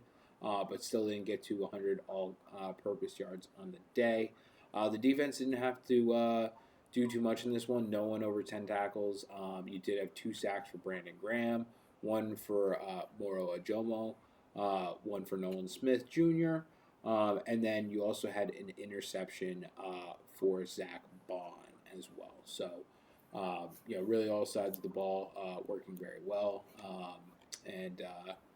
And doing a bunch to get the Eagles to win in this one.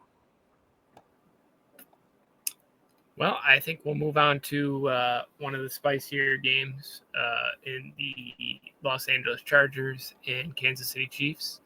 I get the pleasure of talking about the Chargers, the winner of this game.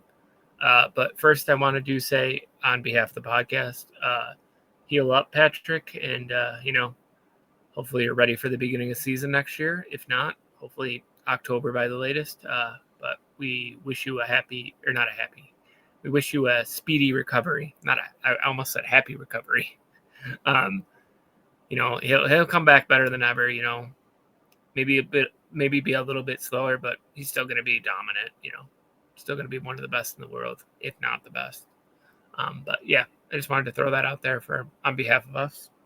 But Justin Herbert looking a little bit better than last week. Still a little slow, but playing with that hurt wrist, hand, whatever it is. The story changes every play, I feel like. But he went 19 for 29, 210, 1 touchdown, and 1 interception. Omarion Hampton, he got most of the carries this week. He went 15 for 61. Vidal, he still got 12 carries for 33 yards, so one of his less good games. Justin Herbert carried the rock twice for 0 yards, so slowing down on him running the ball, which probably is for the best right now. Gaskin, he had a good game for him. He's been quiet for about a month. He went 4 for 61, and then everyone else didn't do much. Trey Harris, 3 for 49. Little concerning for a player like Quentin Johnson not getting any routes in this game. Maybe he was out. I don't know for sure. Keenan Allen went 5 for 36, continuing to break his record on every catch for most catches by a Los Angeles Charger of all time, including San Diego, but still counts. Other than that, nothing else to be worthy on that. Odafa Owen, he got 2 sacks in this game. Tuli Tulalapapu, he got another 2 sacks on Mahomes. Khalil Mack got home on Patrick Mahomes. And that's it for the sacks. They did get an interception from Derwin James and Dylan Hanley. That was the one that cost the Chiefs the game completely. That's how they closed this out. They were almost in field goal range too, so almost got this game to go to a tie with Gardner, but I'll let you take over and talk about the Chiefs. Yeah, so obviously the big one for the Chiefs in this one is Patrick Mahomes going down with that knee injury, confirmed torn ACL.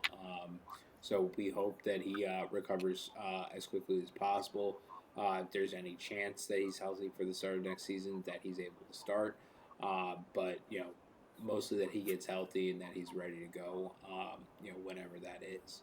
So the Chiefs in this one, they leapt out. To a lead, and they actually ended the first half up 13-3. Or excuse me, they jumped out to a 13-3 lead. At half, it was 13-10. But they essentially got shut out in the second half. And they allowed the Chargers to come back into the game and win it. Um, you know, Patrick Mahomes was not great in this game. It feels bad, talking bad about him when he gets injured in this game. But truthfully, no one on this team did enough in this game. I look at each and every single person, really on both sides of the ball, and all of them could have played better. But Patrick Mahomes, 16-28, 189, one interception, 5 sacks, 62.9 quarterback rating. Pacheco, 11 carries, 21 yards. He does look like the running back one now that he's healthy again. Kareem Hunt, by comparison, 6 carries, 12 yards. Travis Kelsey, 7 catches for 70 yards. Really did not look good in this one. The last 2 Kansas City Chiefs possessions ended with throws to Travis Kelsey that hit Travis Kelsey's hands, had one or more bobbles, and ended up in Chiefs defensive players' hands. So, really not a great showing from him. Hopefully he can do some stuff between now and the end of the season, because who knows whether or not Travis Kelsey will end up retiring at the end of this year or not. Rashee Rice, 7 catches, 51 yards, 11 targets. So, they were really trying to force feed Rice and Kelsey. Well, Kelsey had 9 targets as well, but couldn't really get anything going with them consistently.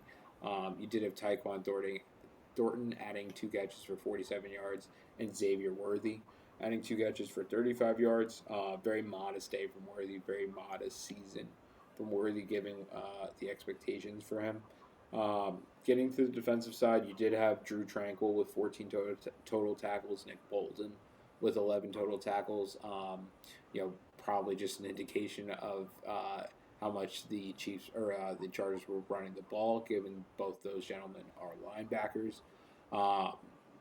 You did have sacks from Jalen Watson, one, Charles Omenahu, 1.5, and then Leo Chenal with a half, as well as Ashton Gillott with a half. Ashton Gillott also had an interception, but that's really all that there was to speak of here. Truthfully, the Chiefs' defense really did everything that they could in this one. Giving up 16 points and losing at home is a tough pill to swallow. That's a really good day. Giving up 16 points plus getting an interception plus getting multiple sacks, and it's really just the offense that really dropped the ball on this one. But it's going to be Gardner Minshew moving forward for the Chiefs here. They were eliminated from playoff contention with this loss and wins by the Texans, Jaguars, and Bills. So their season is effectively over at this point. Again, for me, I just look for Travis Kelsey and Rashee Rice to put together the best performances they can from here on out. Given the fact that both of those are very good players. And then Isaiah Pacheco, hopefully we can see that guy maybe start to regain some form here between now and the end of the season. If so, depending on when Mahomes gets back healthy, this team may be able to do something next year, depending on whether Travis Kelce comes back. Gray getting back for them as well. But this was effectively a coffin for the Chiefs, not just in terms of the result of this game, but the outlook on the season. One other thing I do want to say on Mahomes and company, I mean, I respect Travis Kelce, the football player, but they bring him back there. Unless he's making veteran minimum, I wouldn't want him back. Like, he's over the hill, man. Like, he's not there anymore. I feel like he's been mentally checked out for weeks. Like, you just look at his body language, it doesn't even look like he really wants to be there. And well, don't I don't forget, say that. last year they gave him all these breaks. I don't know if you remember that. They gave him like whole games off towards the end of the season, and they eased him Yep. into the season. If I remember correctly as well. So, Yep. And they didn't have the luxury of doing that with Rashee Rice being suspended the first 6 games this season. So, Yeah. And then he also went kamikaze in the first play of the game or the season and took it out at Worthy. It was just in all reality a season from hell for them. Like, anything that could go wrong went wrong. Mahomes is out there tackling people after he's throwing interceptions or fumbles, and like, I'll give him his he put his body on the line this season. He's probably ran the most he's ever ran since his rookie season. Well, not his rookie season, but his first season as a full-time starter. Can't say rookie because he rode the bench until the last game of the season as a rookie. But his first full season, he ran the ball a lot. And I'm not going to say this injuries because all the hits he's taken and all the sacks. I don't believe that. I mean, unfortunate freak accident. And he was also touched in this game. And, I see a lot of Chiefs fans calling it a dirty hit. I mean, it really wasn't a dirty hit. It was a standard football tackle. I mean, the only thing the player could have done was to flip his hips so his knee didn't turn like that. It's unfortunate, but, the game's going at 20 miles an hour at a time, This isn't a faint of heart sport, It's not, this isn't the Girl Scouts. This is professional football at the end of the day. yeah, and just to piggyback on that, Mahomes had a knee injury, a slight knee injury coming into this game. When guys have to compensate for injuries, their risk of injury is a lot higher. It doesn't surprise me. This looked almost to me more like a non-contact injury, just from the sense that like the way that his stud got caught in the ground is the reason why his knee moved in the way that it did.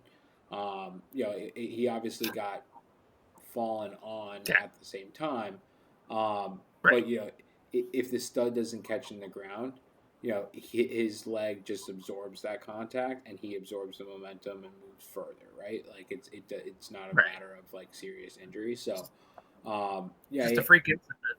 Yeah, and it sucks because we're talking about a superstar, an ambassador of the sport, and a guy that deserves all of that from, Giants fan who has no skin in the game with the Kansas City Chiefs, and I'm sure you probably feel similarly as a Bills fan that has to deal with the Chiefs being in that conference on a yearly basis, despite the fact they may be a nemesis.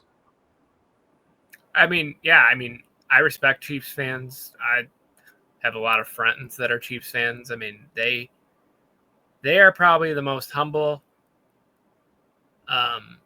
team I've ever seen, with all the success they've had. They're not like crazy. Like, there's crazy ones, don't get me wrong, but like, they don't shit talk is anywhere close to when the Patriots were dominant. And they've already started. Like, they've already won another 3 Super Bowls again. Like, I feel bad for the fans. I feel bad for Mahomes. It really stinks for him because, I mean, he. I'm not saying this to be funny, but he's really, really trying to copy Tom Brady at this point. He tore his ACL his ninth season. Patrick Mahomes just tore his ACL in his ninth season. The only difference is Tom Brady did it week 1.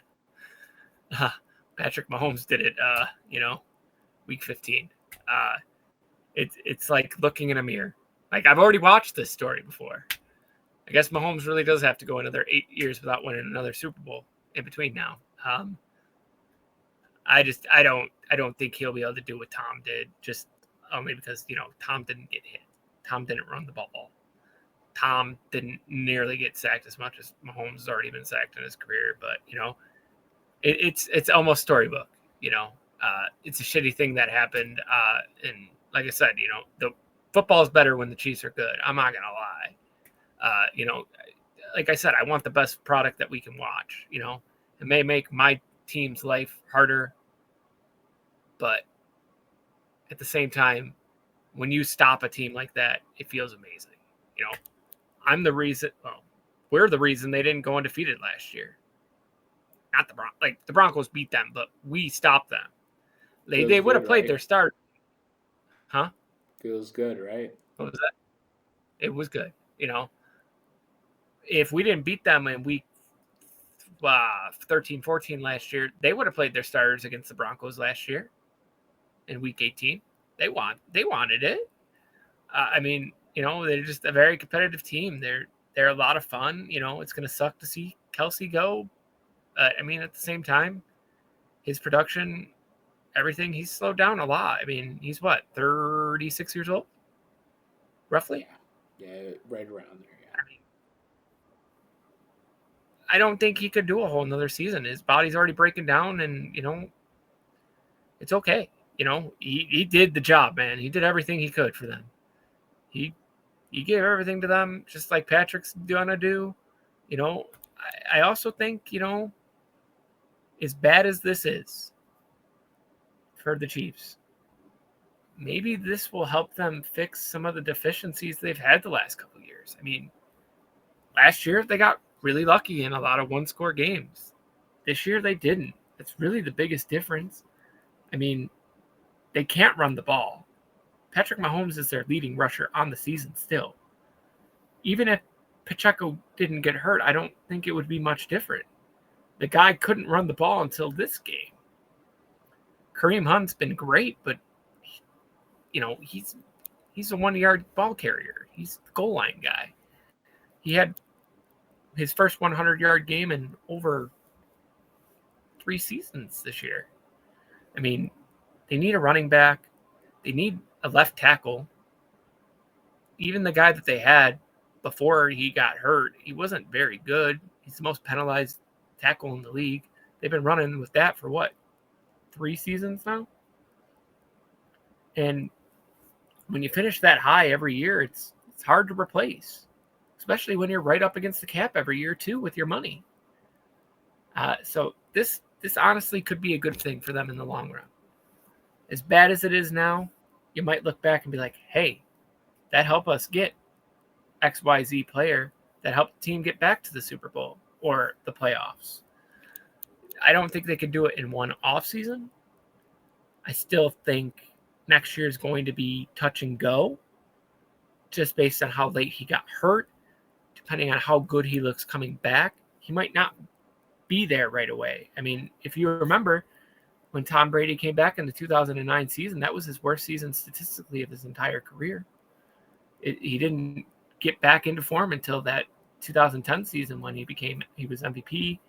They didn't win a Super Bowl, but he was MVP. And that kicked off the start of that next dynasty for them. I mean, maybe this is just the ending of chapter 1 for the Chiefs, and we'll open the next book in a year or two. But that's enough of my analogies. You got anything else to add? I got nothing else for that Chiefs Chargers matchup, but we're going to take a quick break, and when we come back, we will resume with the Texans and Cardinals. All right, well, we're back in hairless. But let's get into the Cardinals versus the Texans. Man, I love Jacoby Brissett. I really hope he's the starter next year. He's so much better than freaking Kyler. Um, Maybe they can draft him a running back too. That'd be pretty cool, wouldn't it? But let's get into it. He went 27 for 40, 249 yards, 3 touchdowns. Probably the best performance against the Texans in a couple months. That defense is terrifying. He got intercepted once, sacked once. The running game doesn't exist. Michael Carter went 14 for 56. Trey McBride, doing Trey McBride things, 12 for 134 and 2 touchdowns. Michael Wilson, 5 for 54 and a touchdown. Not a bad day when you're playing the Houston Texans. Everybody else, irrelevant. Defensively, they got 1 sack from Walter Nolan. No turnovers. Kicking wise, they went 2 for 2 on extra points. That's it. No field goals attempted. Showed they must have went for 2 on that final touchdown that they scored. Because it would say something along those lines. So that adds up to the points. The Cardinals are just a mid football team with a pretty decent quarterback, in my opinion. He's going to carry me. Yeah. Oh well. Yeah. I'm getting there. They got a great little core there. I'd keep Michael Wilson around.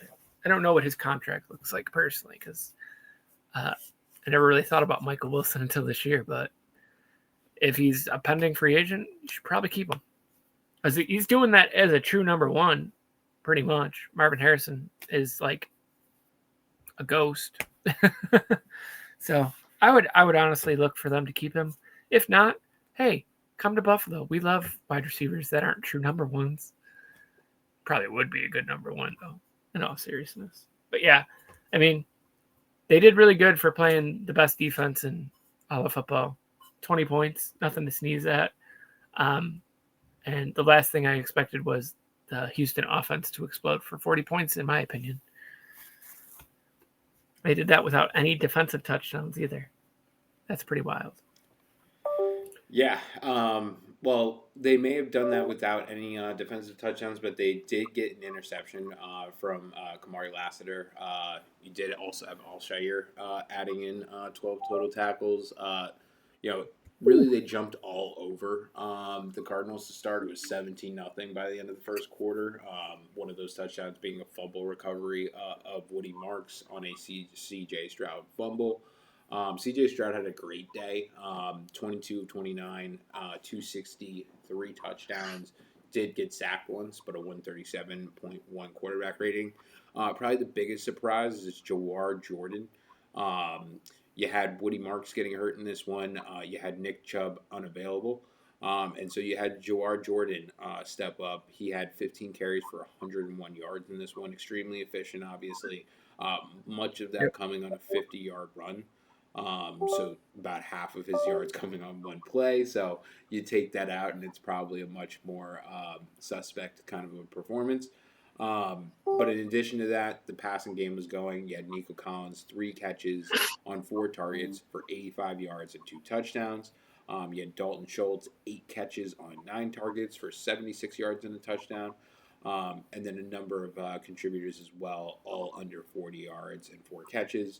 Jawar Jordan, Daria Gumbawale, Cade Stover, Xavier Hutchinson, and Jaden Higgins all getting in on that act.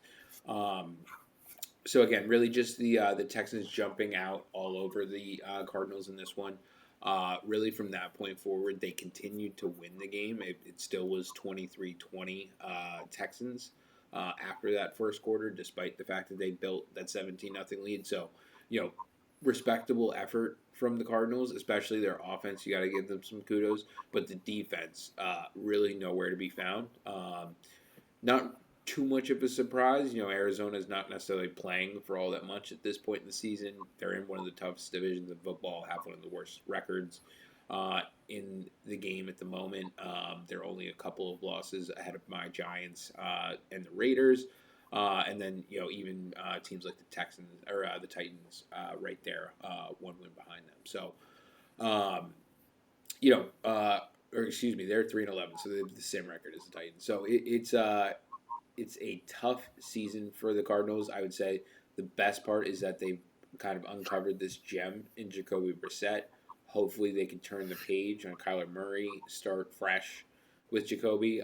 He is in his 30s, so you're talking about a very small window there. You're still probably going to need to draft a quarterback. Maybe they look to do that this season and develop him under Jacoby Brissett.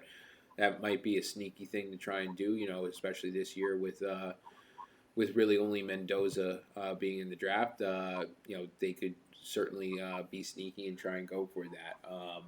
Some other teams that are in that discussion are teams like the Jets.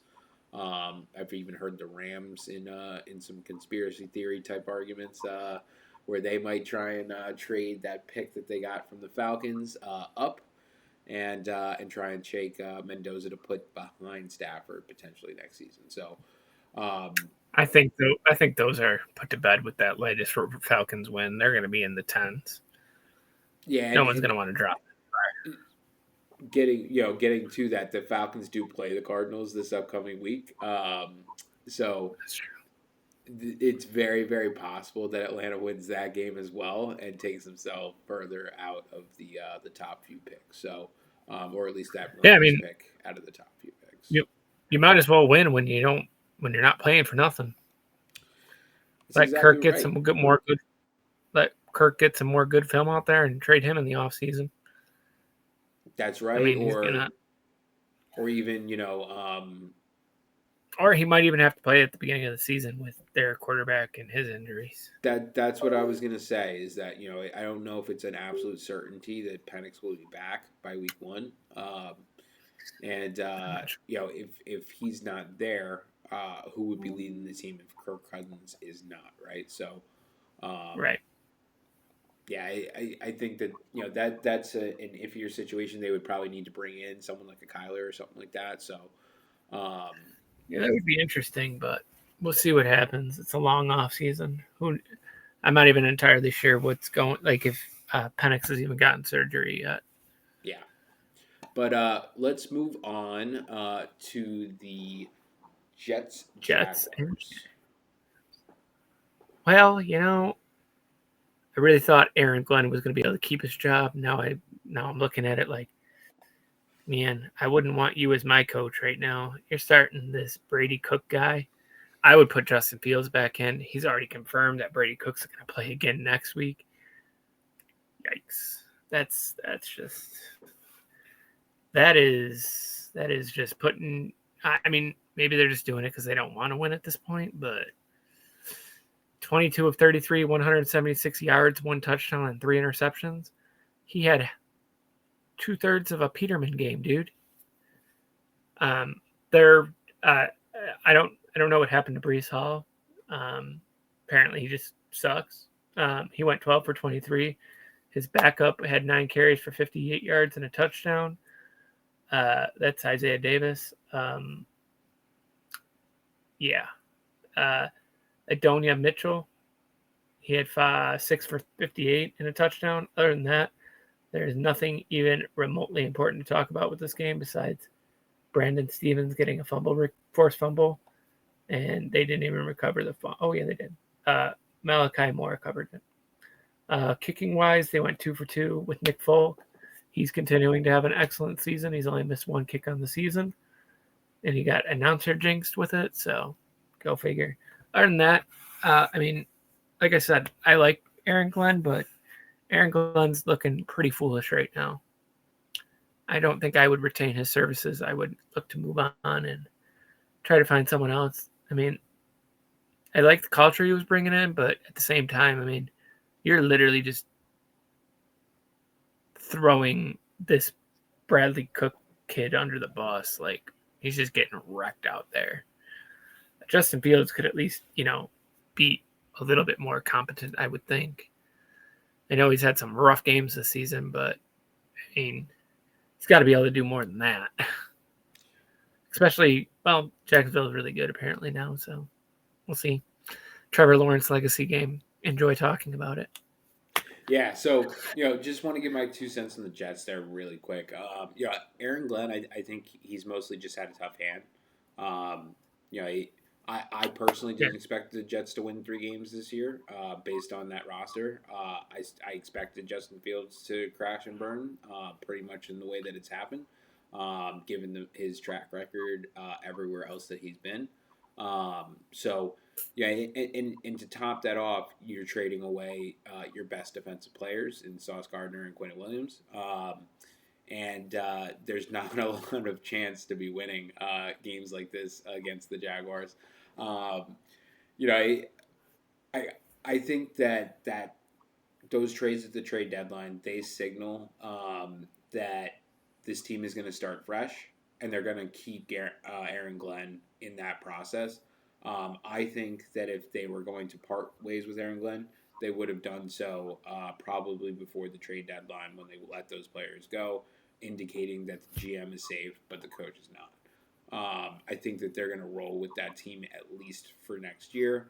And I do think that that is the right move. Even if Aaron Glenn is not the right coach for the Jets, I don't think that you've allowed him to really do very much in one season. And again, I do think that the Jets have played inspired football at times. It's just been very few and far between. Um, so, but getting over to the Jaguars, Trevor Lawrence, like you said, legacy day from him. I mean, this was pretty much the prayer that he had been asking for quite a while. 20 of 32, 330, 5 touchdowns, a 136.7 rating, 0 interceptions, didn't take any sacks. Really just a flawless game from the quarterback position. He did add 5 carries on the ground as well for 51 yards and a touchdown. Travis Etienne, only 12 carries for 32 yards on the ground, but don't be duped by that because he added 3 catches for 73 yards, all 3 of them going for touchdowns. So just a massive day from Travis Etienne. In addition to that, you had Brian Thomas adding a touchdown on 4 catches, 66 yards. Jacoby Myers, 5 catches, 71 yards. Brenton Strange, 1 catch for 26 yards. So really cooling off after having a couple of hot weeks after coming off IR. Bashal Tootin did get roughed up in this one. I believe he is set to miss this week, so even more of a smash for Travis Etienne, although he is playing Denver, so you're going to have to temper expectations there. Parker Washington came back for this game, 3 catches, 53 yards. So really spreading it around, really everyone getting a chance to get in on the party. Just a lot of good vibes there. The interceptions came from Antonio Johnson, Ventrell Miller, as well as, excuse me, it was just those 2 interceptions. Oh, no. Monteric Brown had the third one. No one on this defense had to make 10 combined total tackles in this game, so I don't have to talk about that in this one. That just goes to show how little the Jets had the ball in this one, how few plays they ran. Just really not a great performance there from the Jets. I will say at least they scored in every quarter of the Jets. It's just that the Jacksonville Jaguars scored more points than them in every single quarter. Yeah, Jags were good, or they were killing it. They made fantasy football fun for their fans this week. Yeah, Trevor Lawrence. Trevor Lawrence definitely got you into some playoffs, or won you a first round playoff matchup if that's where you were at last week for sure. I hope people don't expect that this week against Denver. You are not going to get 5 touchdowns. Yeah, maybe 2 or 3. If you expect that, I don't know how much football you've been watching this season. Yeah, I'm not touching Trevor Lawrence this week. Besides in one league where I don't have much of a choice, it's either him or Shedeur Sanders, and I picked him. I don't think he's going to have very much fun. Yeah, I don't think he's going to have very much fun against the Bills' defensive line. It's starting to get healthy. I think he'll at least have a positive game script for him in that game, and that they'll need to be passing a bunch. We'll see. I mean, the Bears pretty much have the same defense as the Bills, and they just absolutely mollywop the Browns. I'd say they're about the same defensive level. Mid. other than us stopping the passing game. Yeah, I was gonna say, do you think I your mean, run defense is quite as good as theirs? no, but they're more like in the middle at like 20 to 15 in both categories, where we're number one in passing, and then we've moved up. We're 28th now against the run. We're getting there. We're getting there. That spells playoff success if I've ever heard it before. Listen, you pass the ball in the playoffs a lot. You also have to We're gonna run be the okay. ball. My offense can do both. It's okay. It's gonna be It's okay. not what your Either way, offense can do; it's what can your defense I stop. know we're gonna be okay. I'm at least making the playoffs. You have no rights to talk about This is playoffs. fair. This is fair. That is a fair point. But let's move over to the Cleveland Browns and the Chicago Bears. God, I love the Bears. Let's talk about the Browns though, because that's my job this week. Yay me.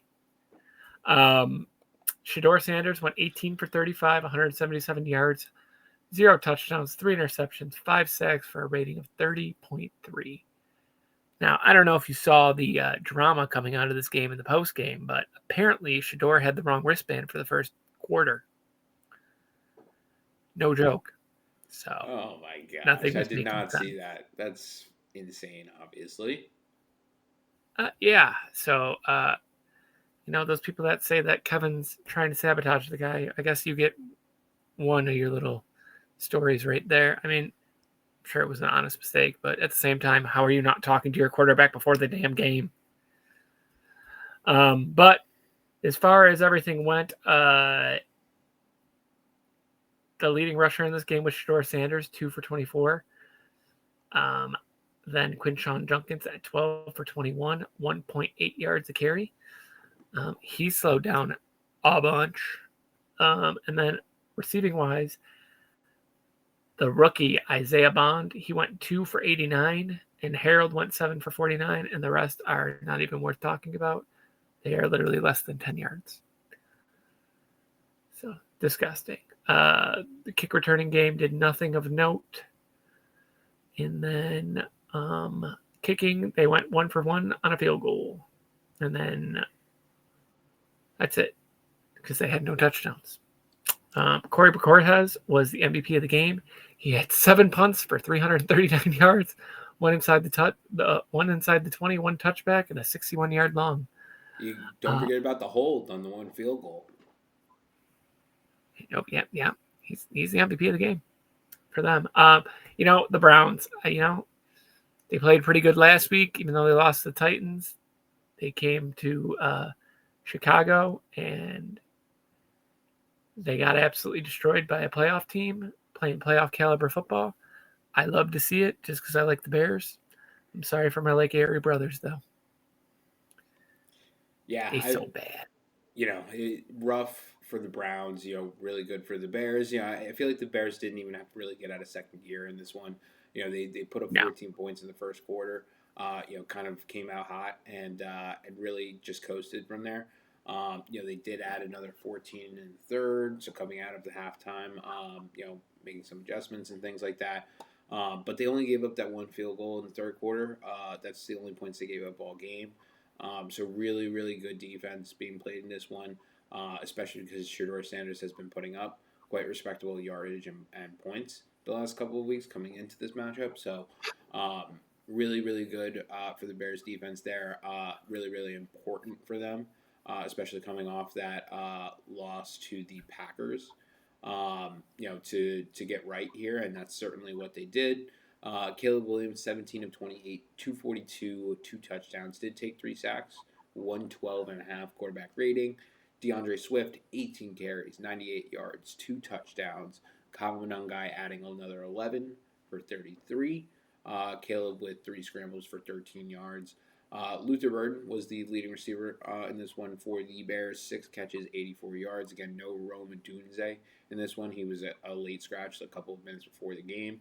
So Luther Burden stepping up there. He did get hurt in this one and is not set to play next week. Rome Odunze also looks like he's going to be questionable and a game time decision for this week. I He's think already out. I was going to say he looks more on the side of maybe not even playing towards the playoffs given the Bears' record, and they may not need to push to try and get any more wins than they would already have with the roster without him. So keep that in mind. If I had him in fantasy playoffs and I was, trying to be winning this week and next week, I probably would consider dropping him for someone else. DJ Moore, having one of his splash days. He has some days where he splashes, some days where he doesn't. And this one, he had four catches for 69 yards, 2 touchdowns on 5 targets. So very efficient. Colston Loveland adding 4 catches for 63 yards. Komet, 2 catches for 28 yards. He did get dinged up in this one, but has been practicing in a limited fashion on Thursday and Wednesday. So if he were to miss, obviously Colston Loveland would be a smash, especially with Luther Burden and Roma Dunze being out.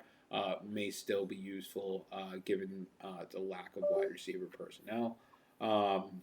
No one had to make 10 combined tackles on the Bears defense. I'm saying that for the second time in a row. I feel like 3 interceptions for this Bears defense.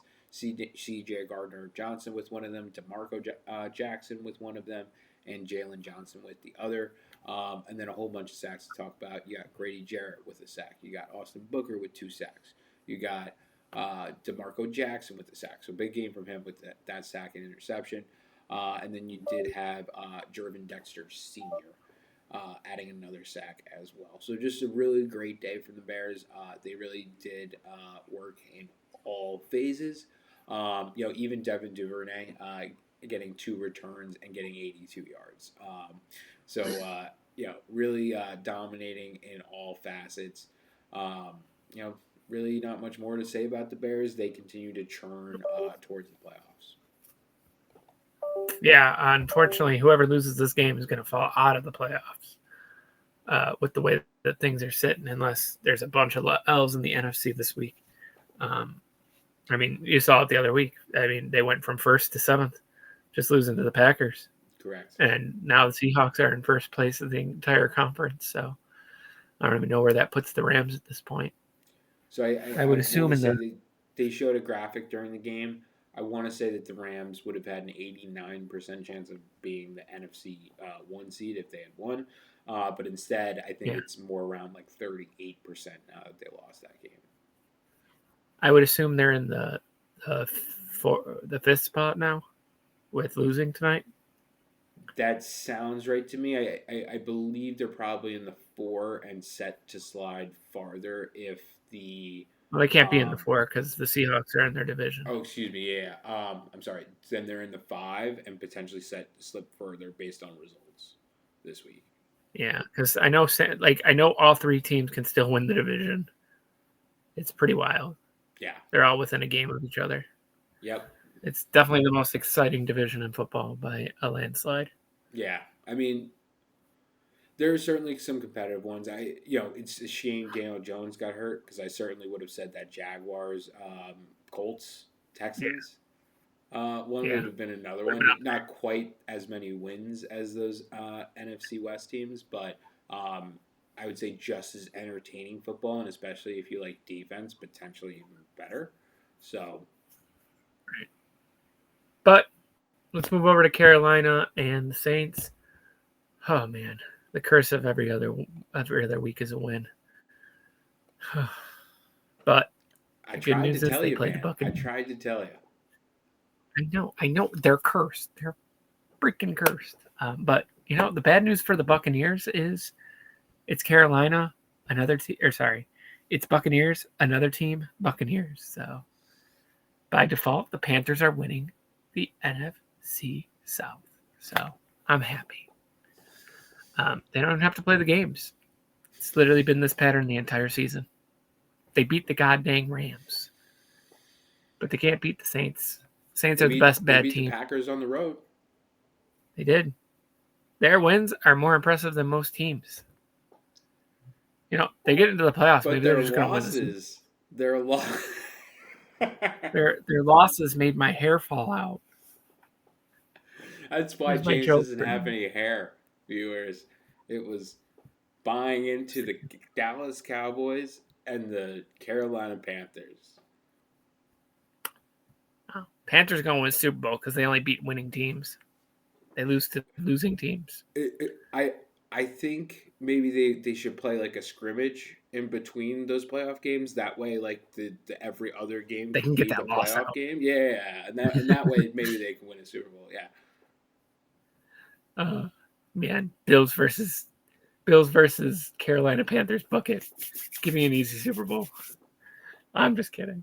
People would call us frauds forever. You know that's when Bryce Young would throw 5 touchdowns, don't you? Like that would be the game he shows up for.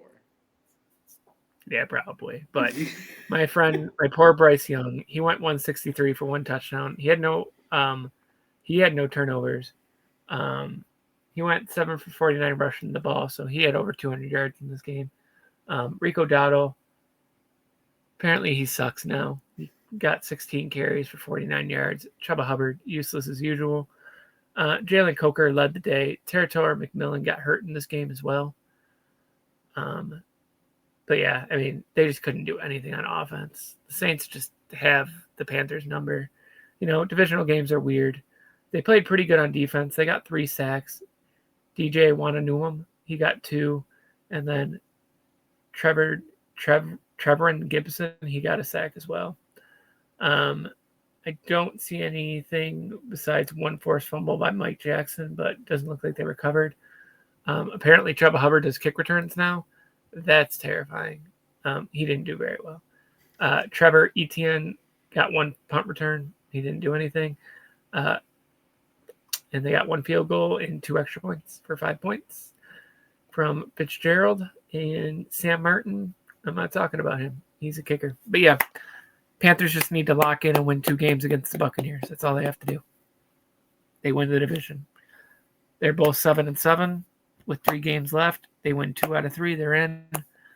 Buccaneers can't stop them at that point. So it'll be interesting to see. Although the Buccaneers, every time they look like they're getting healthier, somebody else gets hurt too. Just a very cursed season. I remember when the Bills beat them, and I'm like, wow, that's a really big win. Now it's like, wow, that's a really bad team. Yeah. I mean, speaking about bad teams, I mean, I don't know. It's really hard to evaluate the Carolina Panthers. They were in a position to win this game. At the end of the third quarter, they finished the third quarter up 17-10, and basically had the game in their hands. The recipe for the Panthers is running the ball, and they stuck to that in this game. They had 31 rushes to 24 passes. So they should have been able to win this game. They had it in their hands and they let it go. They allowed the Saints to score 10 fourth quarter points to win the game. And that includes kicking a field goal with 2 seconds left to win the game. And on that field goal, the Panthers got a penalty. So even if they had missed it, they would have gotten to move closer and kick it again. It's kind of a comedy of errors from a team that's supposed to be on the verge of the playoff, on the verge of winning their division. That's supposed to, I'm hearing things like they're going to beat the Buccaneers and win this division. I look at stuff like that, and I don't know how we could possibly think that that's going to be the case. Like the Buccaneers are getting better. They're getting Mike Evans back. They're getting Chris Godwin back and up to speed. The Panthers, on the other hand, they seem to only be able to figure it out once every 2 weeks. And the other week, they could lose to anyone. They could lose to literally anyone. That's how bad they seem to be able to play. But they can also beat the Packers on the road and the Rams at home, right? So we don't really know who they are, what they are. They look like a run-first offense that wants to beat you over the top when you commit too much to run. But they don't seem to be able to do that game in, game out. It's just rough. But let's get over the Saints because they did win this game. Tyler Shuck, 24 of 32, 272, 1 touchdown, was sacked 5 times. So tells you that the Carolina defense did come to play in this one. Tyler Shuck added 8 carries for 32 yards, was the leading rusher on the game. That was because Devin Neal, who got 7 carries for 28 yards and a touchdown, got hurt in this one. He's going to be out next week. So it's going to be Audric Estime and Evan Hull Based on the results in this game, it's pretty likely that it will be Audric Estime starting the game for the Saints. He added 3 carries for 11 yards. Evan Hull had 4 carries for 12 yards, but Audric Estime added 3 catches for 39 yards. I do just want to say Audric Estime is not known to be a pass catching back. He didn't even catch 30 passes in all of his years at Notre Dame. Evan Hull, by comparison, had 3 times as many in his time at Northwestern. So just keep that in mind.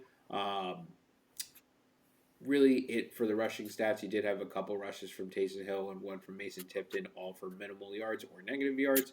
Chris Olave, 6 catches, 85 yards on 9 targets with a touchdown. Devon Vele added 5 catches for 69 yards. He did get hurt in this one. He will be out at least a couple of weeks from the latest that I've seen, and he is certainly out this week. So keep that in mind. I think the only other guy that I want to make sure I note here is Jawan Johnson, who had 4 catches for 30 yards. He continues to get some volume, although maybe not the production that you quite like to see this week. No one on this team had 10 tackles or 10 combined tackles either. However, you did have a fumble recovery from Pete Warner, and you did get a sack from Chase Young. Chase Young, he's the boy. But yeah, let's move on over to the Lions and the Rams. I don't want to talk about the Panthers anymore. Jared Goff, he played excellent. He went 25 for 41, 3 touchdowns, 111.6 rating. Jahmyr Gibbs and David Montgomery could not run the ball in this game. They both went for under 40 yards, 13 carries for 38. Montgomery saved his day with a touchdown and 32 yards off 7 carries. Amon-Ra St. Brown went absolutely nuclear in this game. 13 for 164 and 2 touchdowns. And then Jameson Williams also went nuclear for 1 touchdown and 134 yards off 7 grabs. So it seems like the Lions are very weird this season. They can't get the passing game and the running game to go in the same game. Once they can do that again, they're going to be good. Unfortunately, the defense let them down. This game, final-wise, was 34-41. A lot of points scored in garbage time. This game wasn't as close as it looks, in my opinion. But nobody got 10 tackles, but, well, actually, it's not true. Jack Campbell got 9 solo and 5 assisted, so that's over 10. So, your favorite fantasy football player on defense. He had a good day. They had 1 interception off Stafford by Aiden Hutchinson, and he had a sack, so he played pretty well. Other than that, nothing of note there. Obviously we're trying to go a little quicker tonight. Jake Bates missed a kick. He went 2 for 3, and 4 extra points for a total of 10. So he got you 7 points with the miss.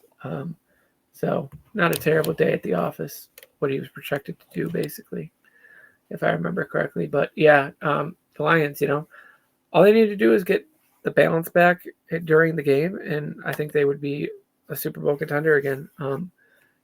They're 1 loss away from being pretty much done. So they got to win out and hope the Bears lose 2 games to get in. And it's way harder for them to overtake the Packers because the Packers have both wins on them. And they play the Bears once. I know that. I think they play them next week after their game against the Packers. So it'll be interesting to see. The Bears are hanging on for life here, though. So we'll see what happens with them. Obviously, they're a fun team to watch, but I want to see more consistency out of the offense. Go ahead and talk about the Rams. Yeah, so I'll pick up here with the Rams. The big thing in this game was the third quarter. The Lions coming out at halftime didn't score any points in that third quarter, and by comparison, the Rams scored 17. So the Lions went in with a halftime lead of 24-17, and that just got absolutely erased, and they dug themselves a hole in that third quarter that they ultimately just were not able to dig themselves out of. A lot of that hole was dug by not covering Puka Nacua well, although that's not uncommon. A lot of teams have been doing that. This was his second straight game with over 150 yards. He finished with 9 catches, 181 yards on 11 targets. Um, his 0 touchdowns provided opportunity for Colby Parkinson, who finished with 5 catches for 75 yards and 2 touchdowns. Devontae Adams added 4 catches for 71. He did pick up a hamstring injury in this game, um, and did miss the game tonight between the Seahawks and the Rams. I'm not terribly certain that he'll be available next week either, so monitor that. Kyron Williams did add a catch for 10 yards.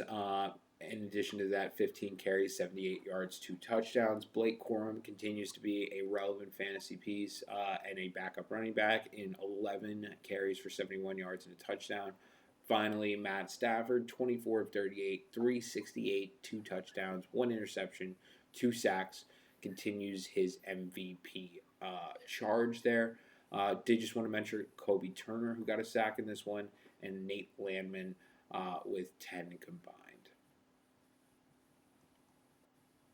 Very good. It stinks when we already know what happens in the next Rams game. But, Puka Nacua, he's really good at football. You should not avoid him in fantasy drafts, even when Matthew Stafford's predicted dead to start the season. That was my biggest mistake this year. But we made up for it today with 56 points. That's right. You toned. Let's move on to Old Man Rivers versus Seattle and, the ever-ending rain cloud of the game that was. The old man went for 120 yards, 1 touchdown, 1 interception, 1 sack. I thought he was going to get way more killed in this game, so I'm glad for his AARP old manness. He got to live. He gets to start another game. Jonathan Taylor, another slow game, kind of. 25 for 87. I feel like that's a lot of carries to not have 100 yards. 3.85 a clip. Amir Abdullah, 4 for 15. Phil Rivers, 1 carry for 0 yards. Amir Abdullah had a pretty decent day as a backup, catching the ball, 5 for 32. Michael Pittman went 3 for 26. Tyler Warren, the greatest rookie tight end of all time, that's not named Brock Bowers, is officially not a relevant fantasy football player anymore. He went 3 for 19. Alex Pierce went 1 for 16, and Jonathan Taylor went 3 for 14. And the solo touchdown was for Josh Downs. He went 3 for 13, not even enough to save your fantasy day. Defensively, they had a forced fumble by Nick Cross. Unfortunately, it wasn't recovered by anyone, and they got 1 sack with, of course, it has to be the hardest one to say, Latutu. We're going to go with Latutu. But he got the sack. Other than that, this was a Blake Groupie game. Dude made a 60-yard field goal to almost win the game. Unfortunately, 34 seconds was enough for Sam Darnold to get in the field goal position, and they ended up taking the game. It was a really boring game to watch on fantasy. Or not on fantasy, on Red Zone. The only exciting part was seeing Phil Rivers in general. I don't know, man. I think the Colts season's just dead now. I know it isn't, officially dead. They still have a very decent probability if they win some games, but I don't think Phil Rivers is getting them to the promised land. I hear you on that. I'll let you take over for the Seattle kicker squad. Yeah, so I'm going to keep it pretty brief here with the Seahawks. They didn't score any touchdowns. They kicked 6 field goals and ended up winning this game with defense primarily.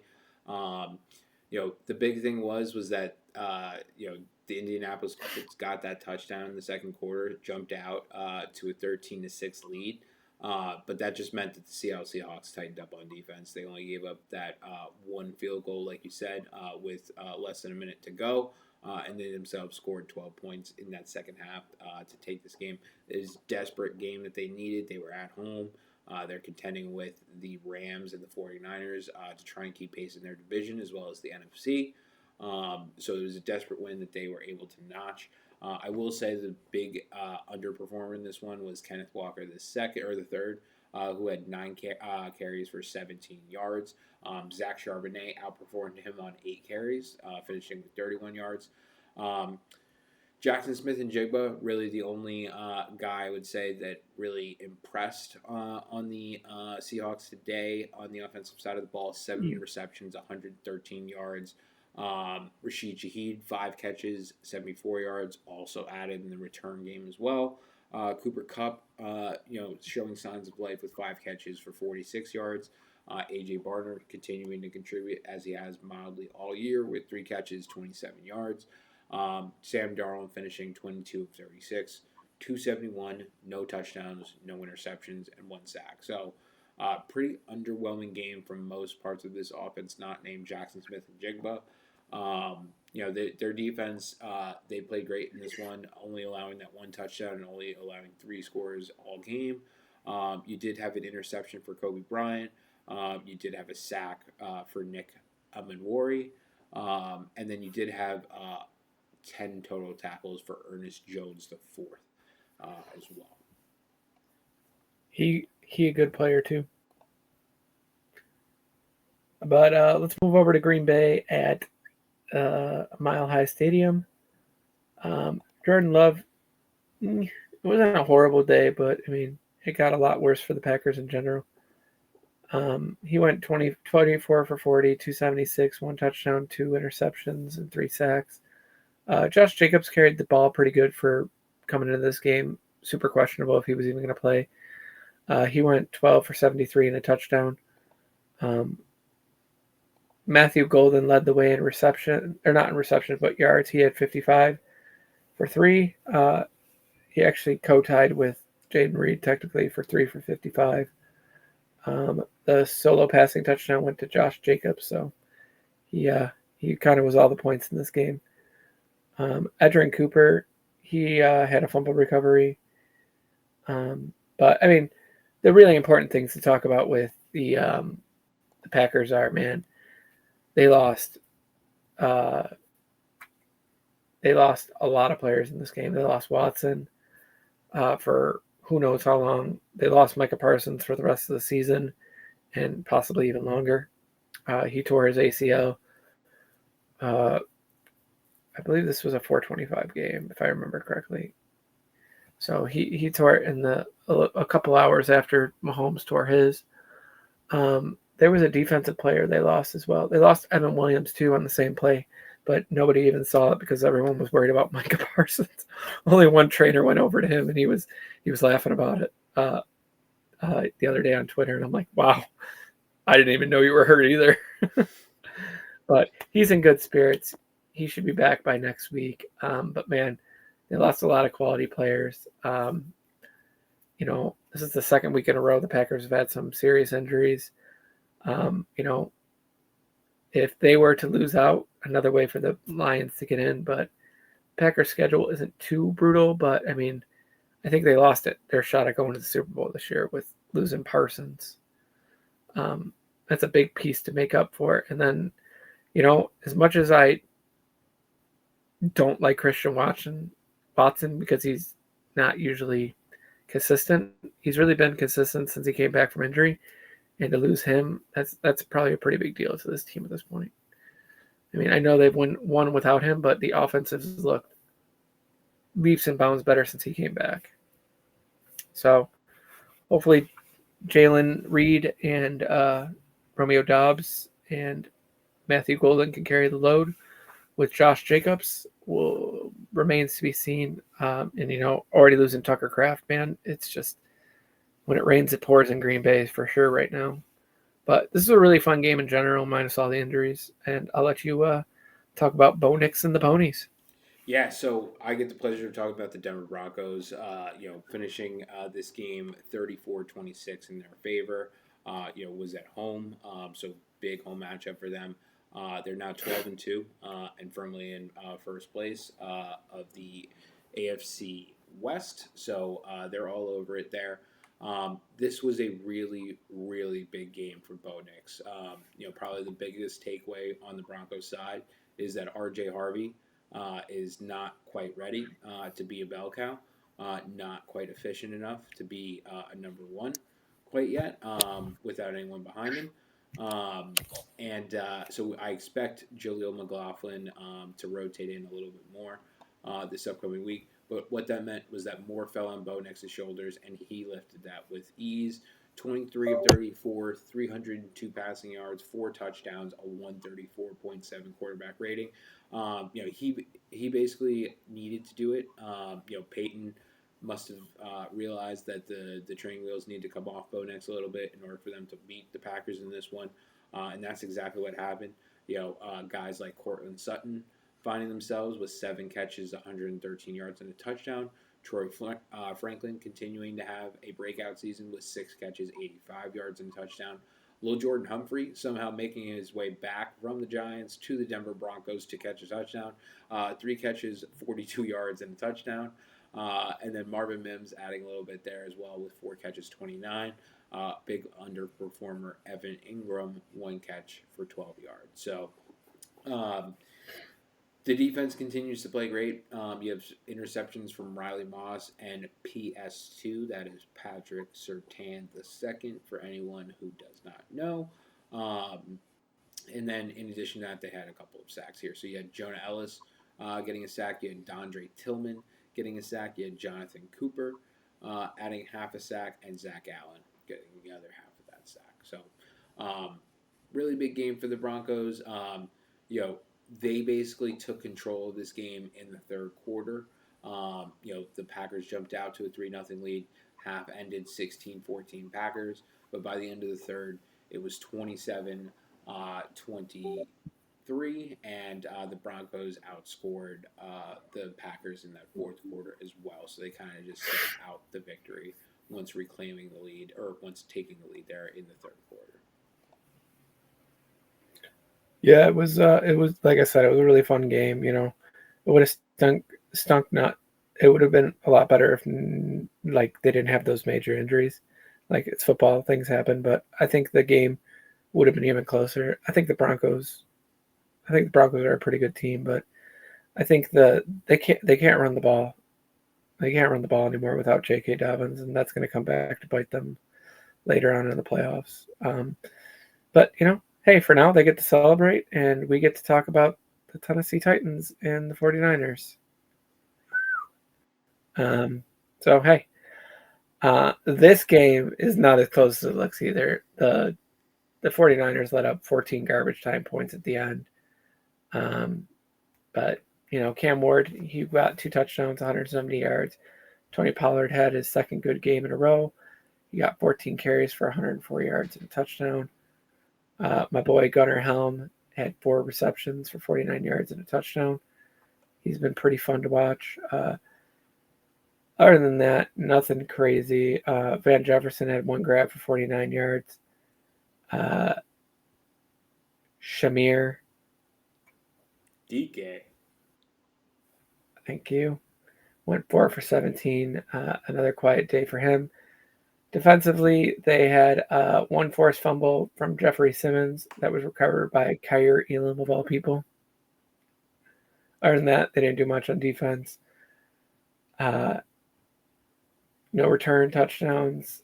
Joey Sly went 1 for 2 on field goals, 3 for 3 on extra points for a total of 6 points. So another meh day for him. But, most people don't pick him up in fantasy football.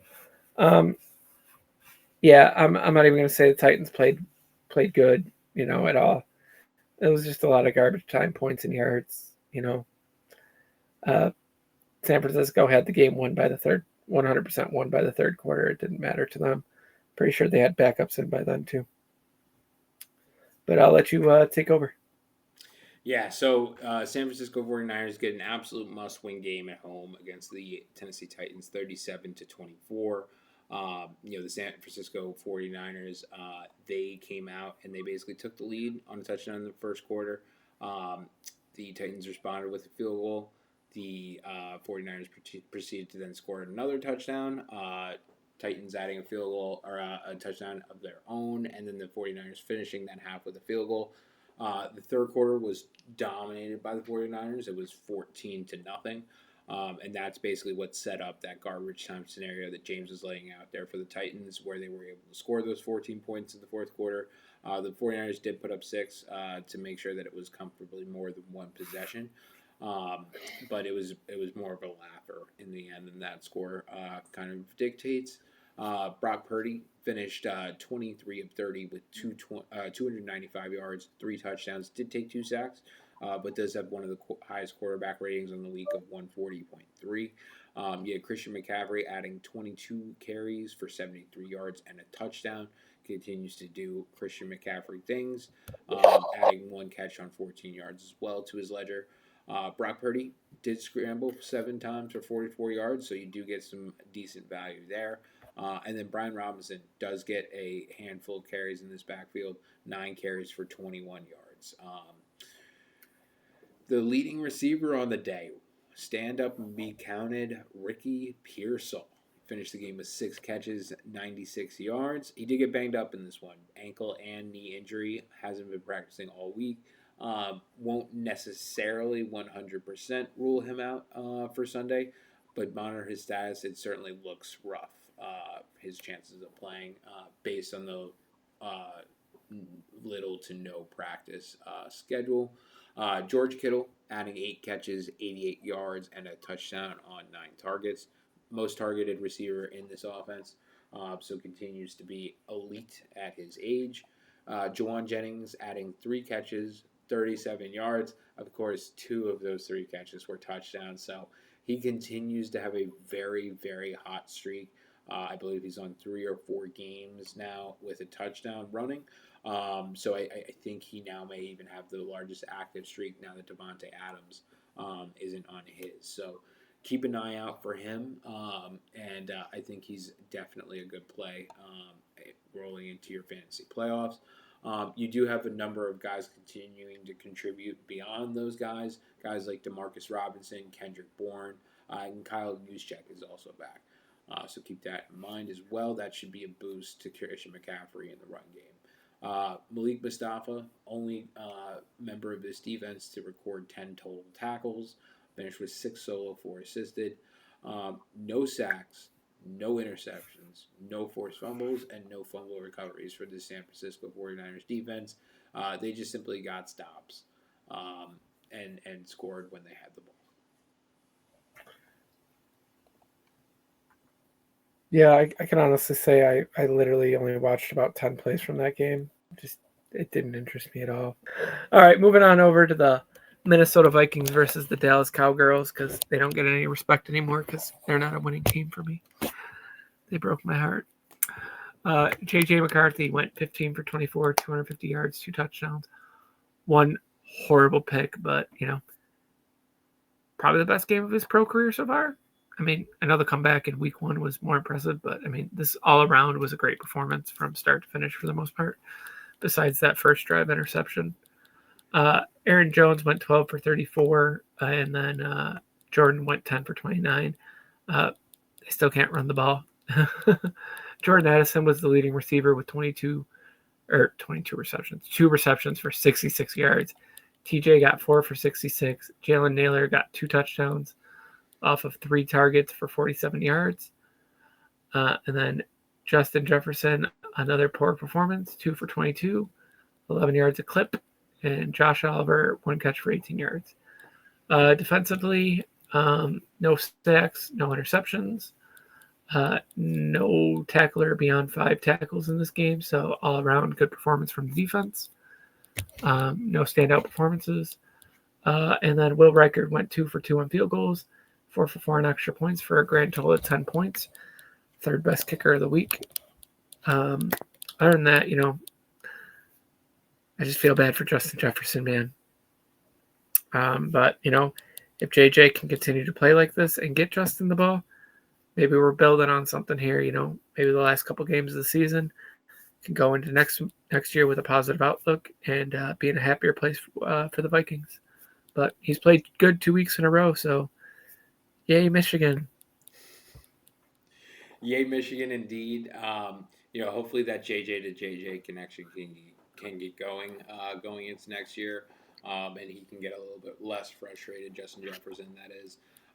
because JJ, while he has come on the past couple of weeks, has not been able to get him the ball. That's kind of the last check for him, seemingly. So, but getting into the Dallas Cowboys side of things, this is really, really disappointing.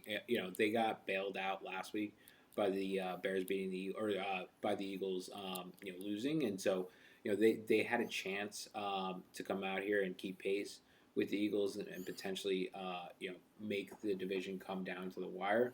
But they ultimately fumbled that away by losing this game 34-26 in front of their home fans in Dallas.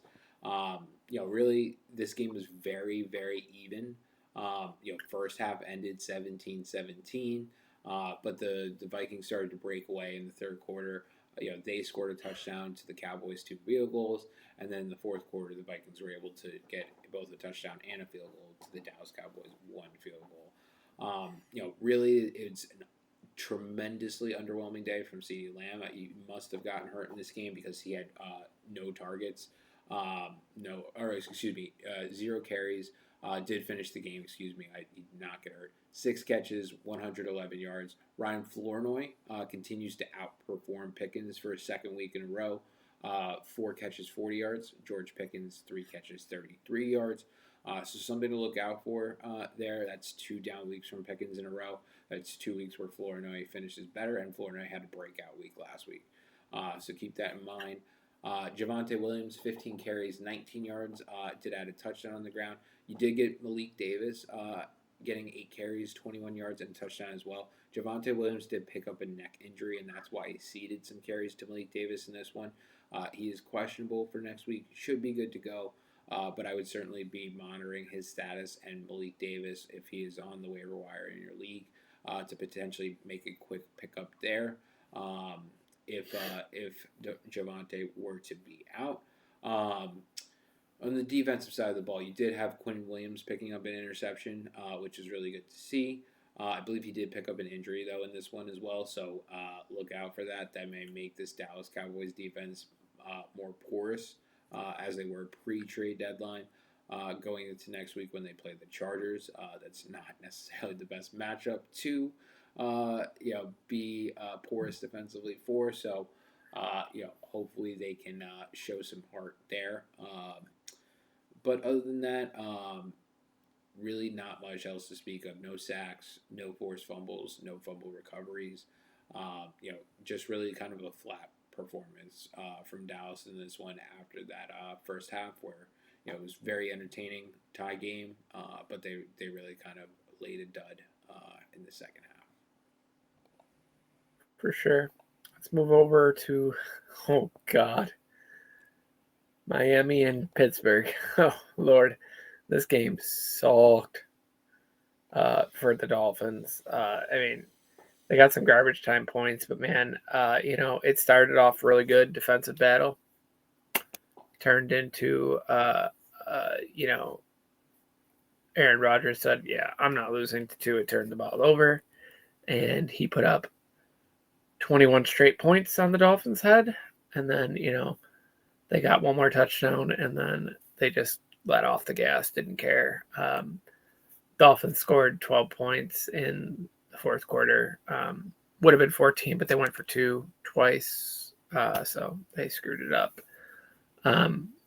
I was never once nervous in this game for the Steelers on their end. Tua is now benched and isn't the starting quarterback anymore of the Dolphins. It is now Quinn Ewers' time. So I'm pretty excited about that. I like him a lot coming out of college. Obviously, he's a 7th-round pick for a reason, though. So we'll see what happens. Devon Achane had a really quiet game for him. He went 12 for 60. And then he also got 6 receptions for 67 yards. So he didn't get his touchdown. So very down day for him.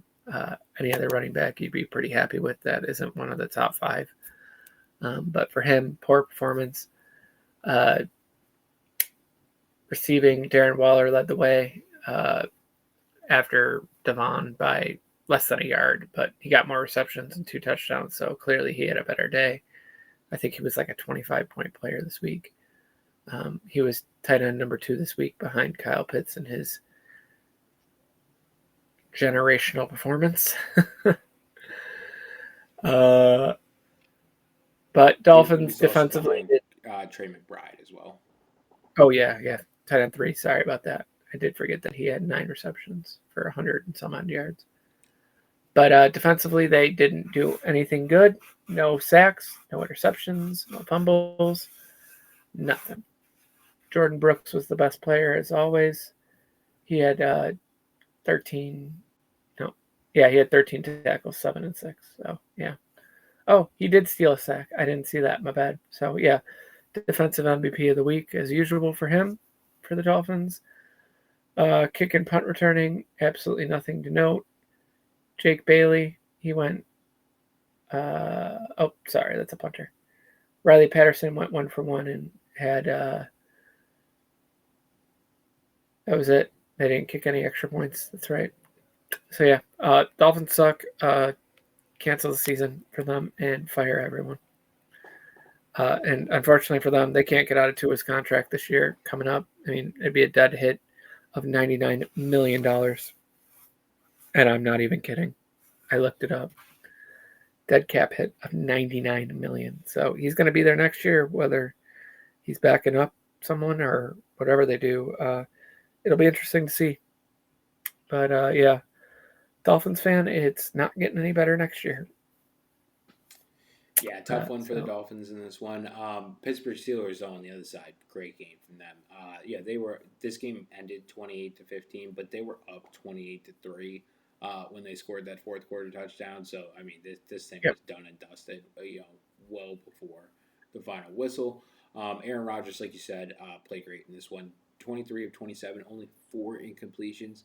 224 yards, 2 touchdowns. Did get sacked 3 times, but had a 125.9 quarterback rating. Kenneth Gainwell was your leading rusher in this one for the Steelers. 13 carries, 80 yards. Jalen Warren, 12 carries, only 33 yards. You did have Connor Hayward getting 4 carries. Defensive player getting some rare offensive action. And he did get a touchdown on a goal line. It's a different guy. That's Connor.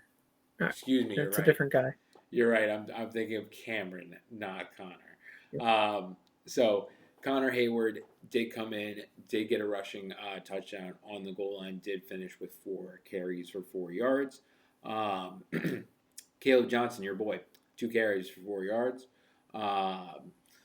He'll get in there eventually. He'll get in there eventually. DK Metcalf, 3 catches, 55 yards, and a touchdown. Kenneth Gainwell, 7 catches, 46 yards, and no touchdown for him. The touchdown went to Marquez Valdez-Scantling. They're just Lazard away. I feel like the Steelers from recreating the Packers offense from 6 years ago. I don't know. He What's just got happening here. released too. I know. So He got it's released. so close to happening. It's not even funny. We'll see. It's becoming a soap opera.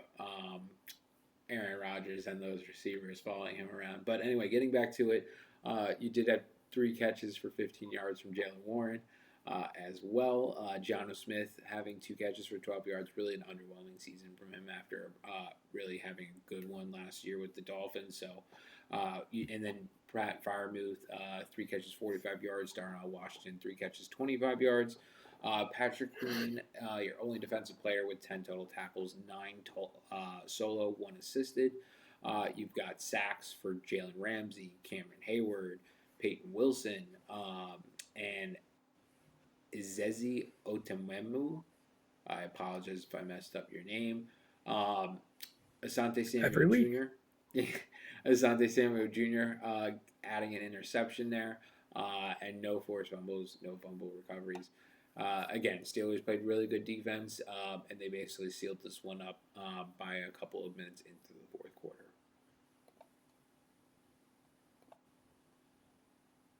Hey, let's talk about some real teams now. Well, one I'll tell real you what. team. Let me talk about my Giants, and then you can talk about a real team. How about that? Okay. All right, so I'm going to kick it off with our Giants here. The Giants continue to drop games. This one was at home to the Washington Commanders. No Jaden Daniels in this one, so not really a great showing from the Giants to drop this game to Mariota. Mariota didn't even have a good game. 10 of 19, 211, one touchdown. It's really just the rush defense and the lack of stopping it that reared its ugly head in this one. Ja'Cory Krosky-Merritt benefiting from that, 18 carries, 96 yards, and a touchdown. You did have Terry McLaurin adding a long touchdown late in the game, beating the Giants defense over the top. He finished with 3 catches, 69 yards, and a touchdown. Um, you know, the only other touchdown came from a punt return, and they did miss the extra point on that. So that's why you have them finishing with 29 instead of 30 points. The Giants, they really walk through the first quarter of this game. They didn't get going until the second quarter when they finally got their first score being a touchdown.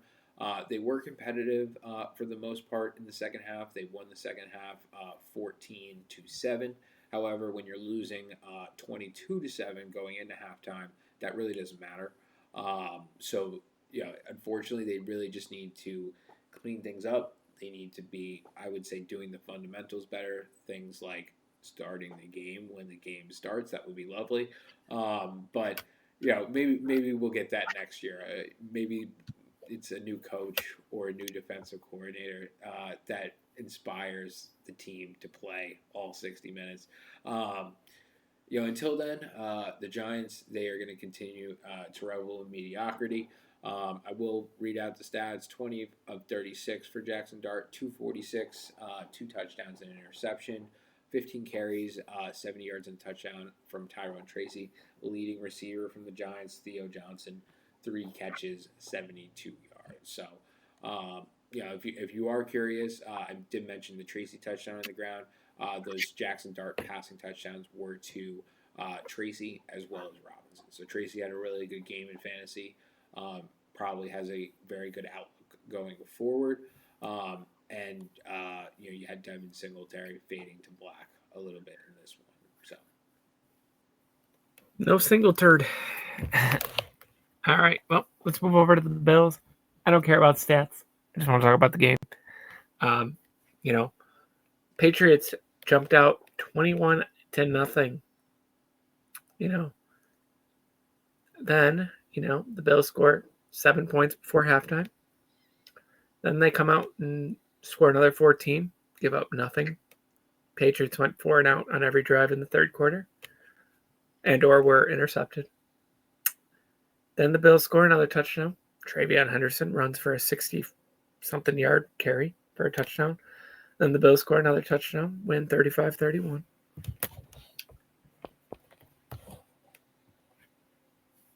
So, my question to you, how annoyed would you be if you were on the other end of this? You're on the other end of this every week. Never mind. This is a stupid question. Yeah, it's tough because I feel like the Patriots are in some ways playing with house money. I don't think that anyone came into the year expecting that they would win this division and kind of turn the tables on the Buffalo Bills a little bit.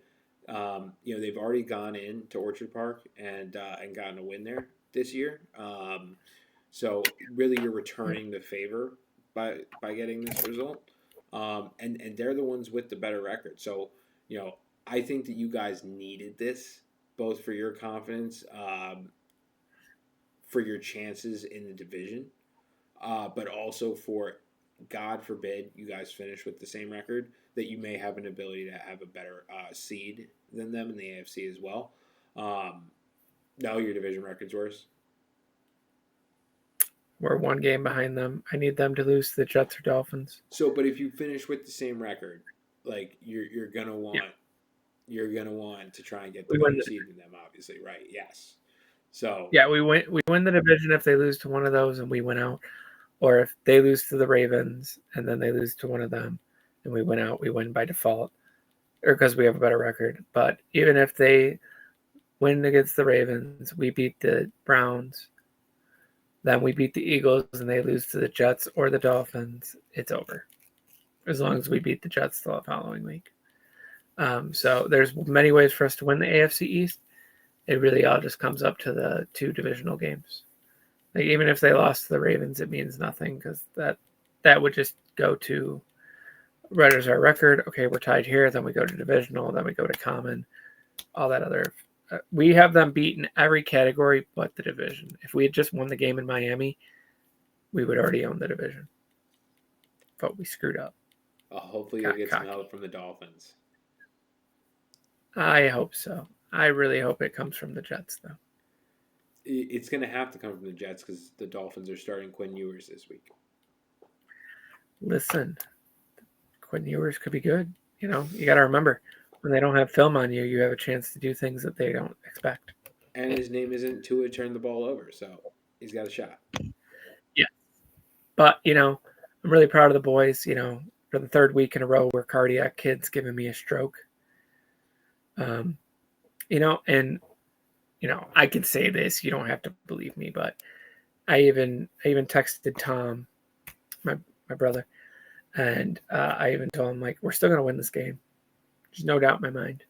There's no way we're dropping 2 games to the Patriots. There's no way that we're going to lose in December. We don't lose in December.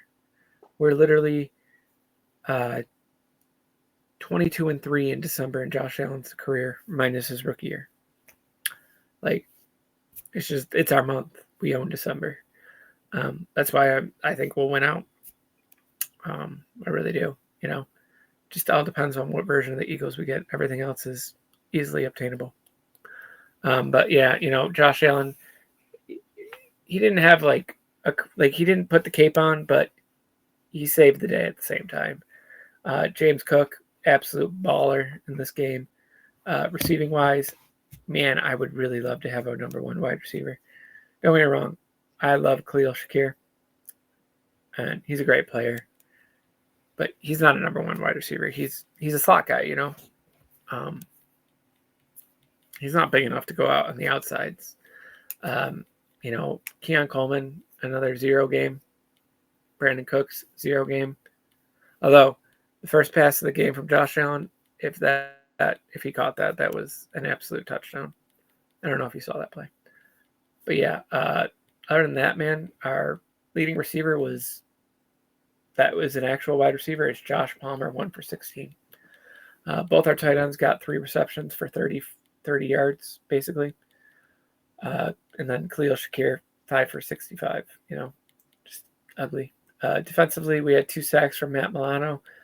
Apparently, he's coming back to life. He also forced a fumble. We did not recover that fumble. And then Trey White got an interception off an arm punt. But yeah, I'm not going to go into any more real detail there. I just really want to talk about the game now that we're done here. Like I said, we're the Cardiac Kids apparently now. We've taken over for Seattle back in the day.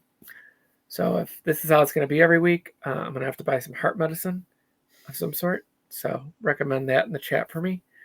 But, this is directed mostly at the people that know me on Twitter. Y'all talked a really good game, and we did that to you. Just imagine if we're there for all 4 quarters, how bad it could have been. I hate that we're a second half team. I hate that my defense can't do anything until the second half when they make adjustments. Why don't we just call the right game plan throughout the game? That's my biggest complaint about the Bills. Offensively, the first quarter was absolutely atrocious. The drops are really starting to add up too. Josh Allen's making great plays. James Cook's making great runs. We're getting stupid penalties, but we won the game. That's all that matters. We're on to Cleveland. Yeah, we're on to Cleveland. I don't think that's a home game. I think we're on the road for the rest of the season. What were you about to say? We're on to Cincinnati. What are you, Bill Belichick? No, we're on to Cleveland. We're on to Cleveland. I'll leave my prediction here now because I just want to get this out. I think Josh Allen gets sacked like 3 or 4 times by Myles Garrett, and we still win by like 30 points. Myles Garrett did get dinged up last week. Didn't come out of the game, finish the game, and everything like that. But was he's playing. So he's playing. I'm not saying he's not playing. I'm just saying that guys sometimes don't play as well when they're playing through something. And so, you know, while I could certainly see him getting 3 or 4 sacks, it wouldn't shock me if it was more like a 0 to 1 sack day from him as well. I just want to see him break the record on my team. That'd be cool. I mean, I'm pretty sure he's getting the record either way at this point. He needs a sack and a half. If it were me, I wouldn't want it to happen on my team because I wouldn't want to be seeing that highlight happening on my team forever. But No, it's fine. I need him to get points this week in fantasy football. different agendas. I see. There's an agenda here. I'm playing Josh Allen and Lamar Jackson too. Hey, you're talking to the guy I want who's Josh Josh Allen in all of my money leagues. So you're I still want him to play good. Don't get me wrong. I just want to see the sack record so I can get like 30 points from Myles Garrett and not have to worry about anything after. He only Puka needs Nacua 1 sack to tie it, right? 54. Huh? A sack and a half gets it done. Yeah, but 4 sacks is 30 points. Shoot for the stars, my friend. Yes. Well, that does it for me, James. Do you have anything else for us? No, he can get all the sacks when Mitch Trubisky comes in too. Fair enough. Well, I didn't say to all of you, we will see you tomorrow for our Week 16 matchups video. Look for that on Saturday. That's probably when that will be hitting the channel. We look forward to reviewing all of those matchups with you, and then seeing you on the back end. We hope that all of your fantasy matchups go well. Anyone who is in semifinals, quarterfinals, finals potentially. We wish you all the best of luck. Feel free to submit any fantasy start sit questions if you have any of those. As you guys have seen, if you've gotten to this point in the episode, we do our keep 4 budget player segments. How many are betters? If you have any recommendations for any of those, please feel free to write those down in the comments. Please like, share, and subscribe. James, anything else before we head out? Let's go, Jacoby Brissett. Let's go, Bills. And G-Man too. That too, but I mean, that goes without saying. Honestly, the G-Men, I don't know. I might be happier if they lose these games and get that number 1 pick and get a haul for it. So we'll see. But with that, screw the Giants this week. With that, we wish you guys a great weekend, and we'll see you back here tomorrow.